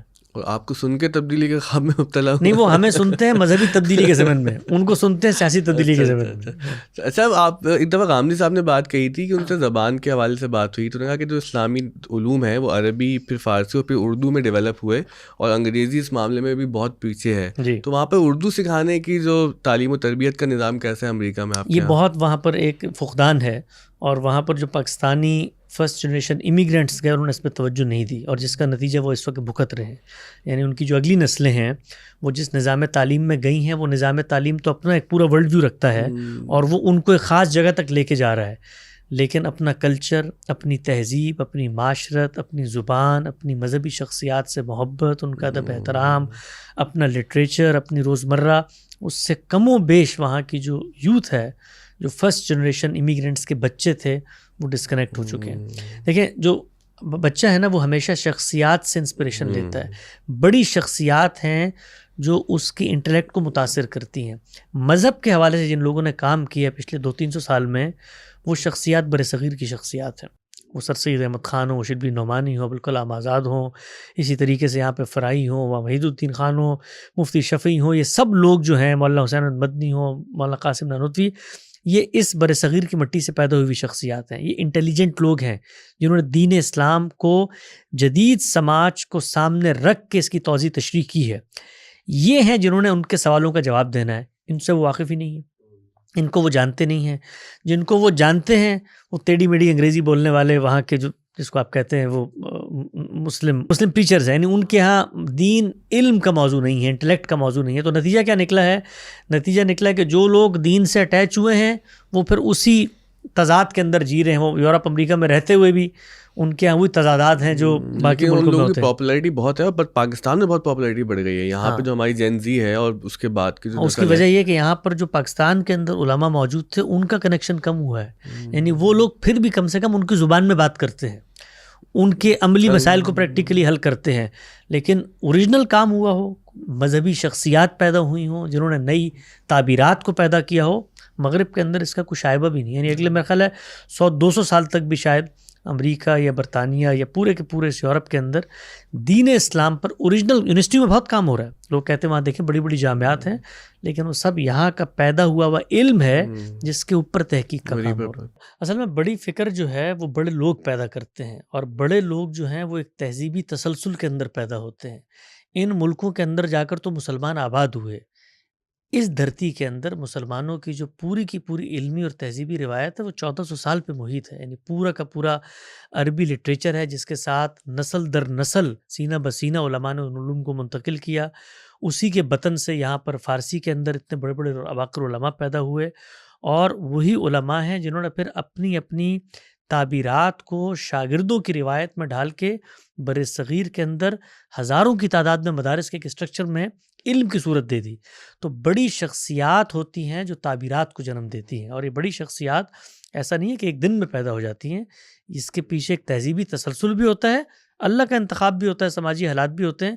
لیکن یہ واقعہ ہے کہ اسلام کے حوالے سے جتنا کام پچھلے 200 سال میں اردو زبان میں ہوا ہے, میں دین کے ایک بڑے ہمبل طالب علم کی حیثیت سے چونکہ پڑھتا رہتا ہوں, مطلب عالم عرب کے اندر وہ وزڈم دور دور تک بھی نہیں پہنچتا جو بر صغیر کے علماء میں ہے. اچھا, 2 شخصیات کا تذکرہ ہم نہ کریں تو یہ ممکن نہیں ہے. ایک تو آپ کے والد صاحب مرحوم جناب الیاس صاحب، ان سے میری ملاقاتیں رہیں اور بہت ہی زبردست آدمی، اور جب کبھی ان کے ساتھ بیٹھنا ہوا نا تو وہ گھنٹوں گھنٹوں گفتگو سنی ان سے، اور کبھی وقت گزرنے کا احساس نہیں ہوتا. تو اسٹوری ٹیلنگ ان کی تھی نا، جیسے وہ کریکٹر کو ڈیولپ کر کے پھر بات کو ایک کلائمیکس تک لے کے جانا، یقیناً وہ آپ میں بھی منتقل ہوا ہے.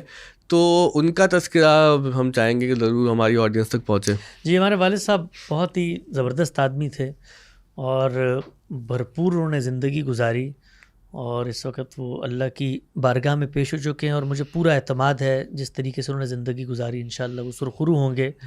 جو نمایاں کچھ محاسن میں نے ان کی شخصیت میں محسوس کیے وہ یہ تھے کہ ایک تو انہوں نے ہم بچوں میں سے کسی کو بھی بدلنے کی کوشش نہیں کی. ہم میں سے جو بچہ جو ٹیلنٹ لے کے پیدا ہوا تھا انہوں نے اس کو پالش کرنے کی کوشش کی. میں ایک مذہبی پس منظر کی رمق بچپن سے اپنے اندر رکھتا تھا، انہوں نے کبھی بھی اس کو اسنپ نہیں کیا بلکہ اس کو چینلائز کیا، اور ہمیشہ ایک نصیحت کی وہ یہ تھی کہ کبھی بھی اندھے مقلد نہ بننا. یہاں تک کہ جب میں غامدی صاحب کی طرف گیا، اور ظاہری بات ہے ہماری معلوم مذہبیت سے بڑا انحراف تھا، تو اس پہ بھی ان کا یہ کہنا تھا، بہت ساتھ دیا میرا، انہوں نے ہر جگہ پہ ساتھ دیا. لوگوں کو اس چیز کا اندازہ نہیں ہے کہ جب آپ کسی ایک روایت کے اندر کھڑے ہو کے وہاں سے انحراف کرتے ہیں تو کیا صورتحال آپ کے لیے پیدا ہو جاتی ہے. لیکن اس ساتھ کے ساتھ ساتھ اعتماد کے ساتھ ساتھ جو نصیحت وہ ہمیشہ کرتے تھے کہ میں یہ کہتا ہوں کہ یہاں جا کر بھی ان کے بھی مقلد مت بن جانا، تلاش حق کی جستجو کے سچے مسافر بننا. تو میں نے ان کے اندر ایک چیز جو محسوس کی وہ یہ تھی کہ انہوں نے بچوں کی تربیت پہ بہت توجہ دی. یعنی ان کے لیے ڈگریز، یہ نمبرز، اور اسی طریقے سے آپ کو دنیا کے اندر کوئی عہدہ حاصل ہو جائے اس کی کوئی قدر و قیمت نہیں تھی. وہ ہمیشہ کہتے تھے کہ میرے بچوں میں جس چیز کی رمق ہے اس کے لیے میری جان بھی قربان ہے. مجھے اپنے وسائل اس میں جھونکنے پڑے میں وہ جھونکوں گا، اور اس میں بچے آگے بڑھیں. تو ایک بڑی چیز یہ. دوسری ری لرننگ کی صلاحیت. خود وہ ایک مذہبی خاندان کی کوکھ میں پیدا ہوئے. ان کے والد صاحب دارالعلوم دیوبند کے فاضل، ان کے دادا دارالعلوم سہارنپور کے جو ہیں بانیوں میں ان کا شمار ہوتا ہے. خود وہ تحریک ختم نبوت سے وابستہ رہے. مولانا بنوری نے ان کا انتخاب کیا شادی کے لیے. یعنی ہر طرف مذہبیت تھی. لیکن اس سب کے باوجود کرٹیکلی چیزوں کو دیکھنا اور ری لرننگ کا ان کے اندر جو مادہ تھا اس نے ان کو آمادہ کیا اس بات پر کہ اس ماحول کے اندر رہتے ہوئے بھی اپنے بچوں کے اندر وہ اعتماد پیدا کریں کہ ان کو جو چیز ٹھیک لگتی وہ اس کو اپنائیں. تو بڑی بھرپور زندگی انہوں نے گزاری. بیمار رہے بہت لمبا عرصہ، یعنی سوچیں آپ 36-37 سال کے انہیں پہلا ان کو ہارٹ کا ان کا وہ ہوا. لیکن زندگی سے اتنی محبت تھی کہ 70-75 سال کی عمر تک وہ جیے. اور آپ کی بھی ان سے ملاقات ہوئی ہے، کئی ملاقاتیں ہوئی ہیں. آخری چند ہفتوں سے پہلے لگتا بھی نہیں تھا کہ یہ شخص بیمار بھی ہوا ہوگا. ہاں بالکل. اور آخری بالکل مجھے یاد ہے انتقال سے چند دن پہلے بھی ان سے ملاقات ہوئی، اور جو ان کی جو زندہ دلی تھی نا اس میں بالکل بھی کمی نہیں آئی. اور مطلب میں چونکہ مسکرا کے باتیں کرتا تھا، مجھے کہتے تھے تم بڑے اچھے لگتے ہو، مسکرا کے باتیں کرتے ہو، جملے سخت بھی بول دیتے ہو اس میں. تو ایک دفعہ آپ کے بارے میں بھی بات ہو رہی تھی نا کہ حسن بھائی کے فکری سفر، اور اتنا دنیا دیکھی، اتنا پڑھا، اور اتنا جو ہے معاملات. تو کہنے لگے ہاں وہ بے چین شروع سے تھا، تو کبھی کہیں کبھی کہیں، اب غامدی صاحب تک چلا گیا، مجھے لگتا ہے یہ آگے بھی کہیں نکل جائے گا. تو غامدی صاحب سے آپ کی ملاقات کب ہوئی، کیسے ہوئی، اور یہ کیسا سفر رہا آپ کا؟ غامدی صاحب سے تعارف ہوا تھا، ظاہری بات ہے اس وقت عمر تو میری بہت کم تھی، 2005-06 کی بات ہوگی. اور میں 2000 جس کو آپ کہتے ہیں 1 سے بھی پہلے، بلکہ 99 میں آپ کہہ سکتے ہیں، 98-99 میں جب میری عمر 8-10 سال تھی تو میں تبلیغی جماعت سے بڑا متاثر ہوا. طارق جمیل صاحب سے بڑی انسپریشن، ایک تعلق پیدا ہوا، ان سے قربت بھی حاصل رہی. پھر میں نے فیصلہ کیا کہ میں مدرسے میں جاؤں گا. والد صاحب کا اصرار تھا کہ براڈ بیس ایجوکیشن پوری ہونی چاہیے، اس کے بعد آپ مدرسے میں جائیں. تو لیکن میں پورے جس کو آپ کہتے ہیں نا جنونیت کے ساتھ مدرسے میں گیا کہ یہ ہمارے آبا کی روایت ہے، تسلسل، ہم نے اسی کو حاصل کرنا ہے. اور بڑی شدت پسندی بھی تھی اس کے اندر. مگر وہ علم کے موتی کتابیں اپنے آبا کی، انہیں دیکھیں جو یورپ میں تو دل ہوتا ہے سی پارا. تو وہ دل آج ہمارے رشتہ داروں کا سی پارا ہوتا ہے ہمیں دیکھ کر کہ بیچارے کہاں سے جو ہے وہ. بلکہ وہ کبھی کہتے ہیں قرآن مجید میں ہے نا کہ وہ مردہ سے بھی زندہ کو نکال دیتے ہیں اور زندہ سے بھی مردہ کو نکال دیتے ہیں. تو بیچارے ہمارے کچھ دوست تبصرے بھی کرتے ہیں یہ. تاہم اس سفر میں ہم جا رہے تھے، مدرسے کے اندر تھے. براڈ بیس ایجوکیشن کے پس منظر نے، والد صاحب کی تربیت نے یہ پیدا کر دیا تھا کہ چیز آسانی سے ہضم نہیں ہوتی تھی. تو کچھ جس کو آپ کہتے ہیں نا کہ بدہضمی پیدا ہونی شروع ہوئی مدرسوں کے ابتدائی سالوں میں، کہ جو علم ہم پڑھ رہے ہیں اس کی ہمارے سماج سے اور ہمارے خارج سے کوئی مطابقت نہیں ہے. اس دوران جو کچھ اسباب میسر تھے ان میں مطالعہ شروع کیا تو کرتے کرتے ہمیں مولانا حمید الدین فراہی کی بعض تصنیفات ملی. مجھے یاد ہے اسی کراچی کے اندر میں جامعۃ الرشید میں پڑھتا تھا جو یہ ہائی وے کے اوپر ہے, آپ نے دیکھا ہوگا. تو اضطراب پیدا ہوا تو کرتے کرتے جو ہے وہ یہاں اردو بازار کے اندر جا کے کتابیں ڈھونڈنی شروع کیں.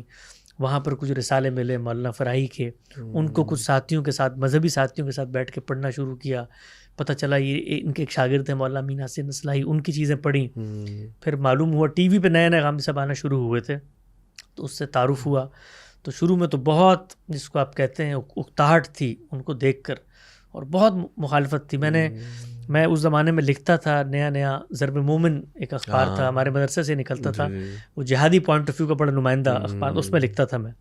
تو اس میں نے کئی کالم لکھے ان کی مخالفت میں, اور یہی تھا کہ کس طرح کے لوگ ہیں. وہی ساری باتیں جو آپ بتا رہے تھے نا لوگ ہمارے بارے میں کرتے ہیں, وہ ہم صاحب کے بارے میں کر رہے تھے کہ اپولوجیٹک بیہیویئر ہے اور مغرب کی ماں پر یہ سب کچھ ہو رہا ہے. پھر کچھ علمی طور پر ان کی چیزوں سے استفادے کا موقع مجھے ملا. میزان لیکچرز نئے نئے انہوں نے اپنی کتاب پڑھائی تھی, اس کو سنا, پھر ان کی کتابیں مل گئیں. پھر اسی کراچی کے اندر ہم مدرسے میں پڑھتے ہوئے صدر کے اندر ایک جے بیز ہوٹل, اس کے سامنے ایک چھوٹا سا دانش سرا کا دفتر ہوتا تھا المورد کا, وہاں میں گیا اور وہاں جا کر ملاقاتیں ہوئیں غامدی صاحب کے کچھ شاگردوں سے, ان کا کچھ لٹریچر ملا, اس سے ایک مناسبت پیدا ہونی شروع ہوئی. تو غامدی صاحب اس وقت تک ملک سے جانے کی تیاری میں تھے, حالات بڑے خراب ہو گئے تھے, 2008-9 کا بات ہو رہی ہے یہ, اور میرے لیے بھی کراچی میں بہت حالات خراب ہو گئے اسی پس منظر کی وجہ سے. تو مجھے پھر اسلام آباد جانا پڑا. وہاں سے ایک دن مجھے کال آئی غامدی صاحب کے ایک شاگرد تھی کہ آپ کراچی آئیں, اور میں کراچی آیا, اور ہم سب ملیشیا منتقل ہو چکے تھے, وہاں سے وہ کراچی آئے تھے. تو وہاں ان سے پہلی ملاقات ہوئی اسی کراچی کے اندر, اور اس ملاقات کے بعد بس یہی جذبہ تھا کہ اب سینہ شمشیر سے باہر عدم شمشیر کا, کہ بس اب نکلنا ہے اور ان سے علم سیکھنا ہے. تو پھر ہم نے نہ آگے دیکھا نہ پیچھے, اور اللہ پر بھروسہ کر کے ہم نکل پڑے.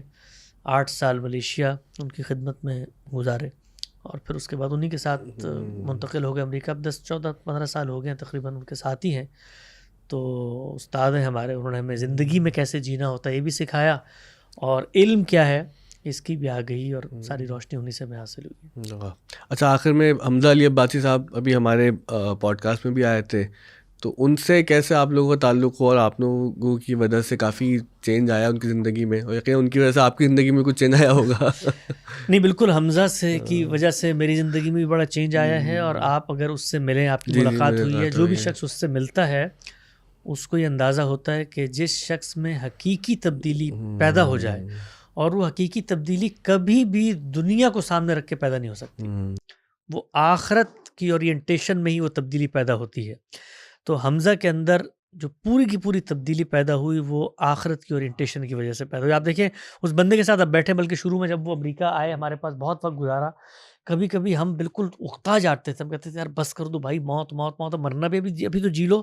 یعنی اس کو ہر وقت یہ ہوتا تھا کہ مرنا ہے, اللہ کے سامنے جانا ہے, آخرت میں وہ بڑی کنوکشن سے بات کرتے ہیں, بہت کنوکشن سے بڑی, اور یہ اندر کی تبدیلی ہوتی ہے. بڑا اشورڈ وائس ہے ان کی. ہم نے پوڈ کاسٹ کیا, بلکہ سیشن کیا یہاں پہ, ہمارے طلباء طالبات بھی تھے, گفتگو رہی, تو میں یہ دیکھتا رہا کہ وہ جو بات کر رہے تھے وہ بہت یقین, بہت کنوکشن سے بات کرتے, اور یہ بہت اچھا لگا, کیونکہ اب اس زمانے میں نا ہمیں یقین سے محروم لوگ زیادہ نظر آتے ہیں. جی ہاں, ایک پہلو یہ ہے. دوسرا یہ ہے کہ اللہ تعالیٰ نے ان کو صلاحیت دی ہے سوچنے سمجھنے کی, ان کے اندر کرٹیکلی چیزوں کو انالائز کرنے کی صلاحیت ہے, بیان کرنے کی بھی صلاحیت ہے. ہم لوگوں کا معاملہ تو یہ ہے جی, سچی بات میں آپ کو بتاتا ہوں, آپ کبھی امریکہ تشریف لیں, آپ نے یہاں پر ریکارڈ کیا تب بھی 2-4 لوگ یہاں موجود ہیں. امریکہ کے اندر جہاں میں اور غامدی صاحب ہوتے ہیں, میں نے ان کے ساتھ کوئی 3,500 گھنٹے کی ریکارڈنگ کی ہے, اس میں ایک بھی بندہ وہاں نہیں ہوتا, میں اور وہ اکیلے بیٹھ کے کام کرتے. تو ہم 2 لوگ ہیں, ہمارے پاس کوئی جس کو آپ کہتے ہیں بہت بڑے کوئی عملے نہیں ہیں, کوئی اسٹوڈیو نہیں ہے, بس یہود و نصارہ کی کوئی تائید حاصل نہیں. ہاں, میں اکثر بلکہ وہ کہتا ہوں یار وہ کہاں ہیں وہ یہود و ہنود, ان کو جا کے میں ڈھونڈوں جن کے بارے میں آپ لوگ کہتے ہیں کبھی آئے نہیں پوچھنے کے لیے ہمیں. تو وہاں پر ہم لوگ اپنا کام کرتے ہیں, ہمارا کوئی وہاں سے یہ نہیں ہوتا کہ ہم لوگوں کو ایکسیس کریں, اور سیلیبریٹی اور غامدی صاحب کا معاملہ تو یہ ہے کہ وہ یہ کام بھی دنیا کے لیے نہیں کرتے. وہ ہم جیسے شاگرد و تلامذہ ان کو آمادہ کرتے ہیں، جی کوئی یہ رائے ہے اس پہ ہم آپ سے استفادہ کرنا چاہتے ہیں. ان کے یہ عرض بھی نہیں ہے کہ ان کی بات کوئی مسلمانوں تک بھی پہنچے. وہ اپنی دنیا میں اپنا کام، اپنی حقیقت کی تلاش کا سفر کرتے ہیں. تو اس کے نتیجے میں البتہ یہ ہوا کہ اس وقت دنیا میں بہت بڑے پیمانے پہ پڑھے لکھے لوگ جہاں بھی ہم جاتے ہیں وہ ملتے ہیں. بالخصوص شوبز کے جو لوگ ہیں، انٹلیکچوئلز ہیں، دانشور ہیں، ادبا ہیں، غامدی صاحب کی فکر سے متاثر ہوئے ہیں. اور ان میں حمزہ کا امتیاز یہ ہے کہ وہ عملی نتائج سے متاثر نہیں ہوا، بلکہ وہ جو ہمارا طریقہ استدلال ہے اس سے متاثر ہوا ہے، اور جو روح ہے پوری فکر کی، آخرت کی یاد دہانی، اس سے متاثر ہوا. بہت شکریہ حسن بھائی، بہت اچھا لگا آپ سے بات کر کے. اور یقین جانے میں نے تو کچھ اور سوال بنائے تھے تعلیم پر، کچھ تھیوریٹیکل باتیں، میں نے بھی کچھ اور جوابات بنائے تو سب بھول گیا آپ کے سامنے. ہاں لیکن دیکھیں وہ اچھی بات یہ ہوتی ہے کہ نیچرل گفتگو ہو، جو ہے وہ دل کی بات ہے وہ دل تک پہنچے. اور امید ہے کہ جو لوگ جنہوں نے دیکھا ہوگا ان کے لیے بہت سی لرننگ ہوئی ہوگی. اور ہم چاہیں گے انشاءاللہ پھر آپ کا پاکستان آنا ہو تو دوبارہ تشریف لائیں. اور بہت شکریہ بھائی، میں آپ کی پوری اس موومنٹ کو بہت سراہتا ہوں. اللہ تعالیٰ نے آپ کو بھی بڑی انرجی دی ہے، اور میرا خیال ہے نوجوان ہی ہیں، ہم نوجوان ہیں جن کے اوپر بڑی ذمہ داری ہے اپنے بڑوں کی رہنمائی کی. ہمارے جو بڑے ہیں ان کو سمجھانا آسان کام نہیں ہے، یہ کام نوجوان ہی کر سکتے ہیں. ان کے ہاں جس وقت کوئی رائے بن جاتی ہے تو وہ اس سے ہٹنے پر آمادہ نہیں ہوتے. قوم کی ترقی کا راز اس پہ مضمر ہے کہ نوجوان آگے بڑھیں اور بڑوں کو چیلنج کریں عزت، احترام، حفظ مراتب کے ساتھ، کیونکہ ہم لوگ ہیں جنہوں نے کل بڑا بننا ہے. اور آج اگر ہم تقلید کے نہاد کو توڑ کے تحقیق کی دائرے میں نہیں جاتے تو ہمارا کوئی مستقبل نہیں. میرے خیال سے یہ سن کے لوگ آپ کو بھی یوتھ والی بات کہیں گے کہ یوتھ کے چینل سے بات کر رہے ہیں. بہت شکریہ. اور آپ تمام آزاد کا جنہوں نے پوڈ کاسٹ دیکھا. اور شکایتیں بھی ہو سکتی ہیں، اختلاف بھی ہو سکتا ہے، لیکن زندگی میں ایک دوسرے سے سیکھنے کا جو عمل ہے وہ ہمیشہ آگے بڑھاتے آنا چاہیے. اور ہم یہاں سے یہی کوشش کر رہے ہیں کہ ہم آف دا اسکول کے پلیٹ فارم سے سیکھتے رہیں. اور ہمارا جو ہے موٹو بھی یہی ہے، لرننگ ٹوگیدر. انشاءاللہ اگلے ایپیسوڈ میں ایک نئے مہمان کے ساتھ ملاقات ہوگی.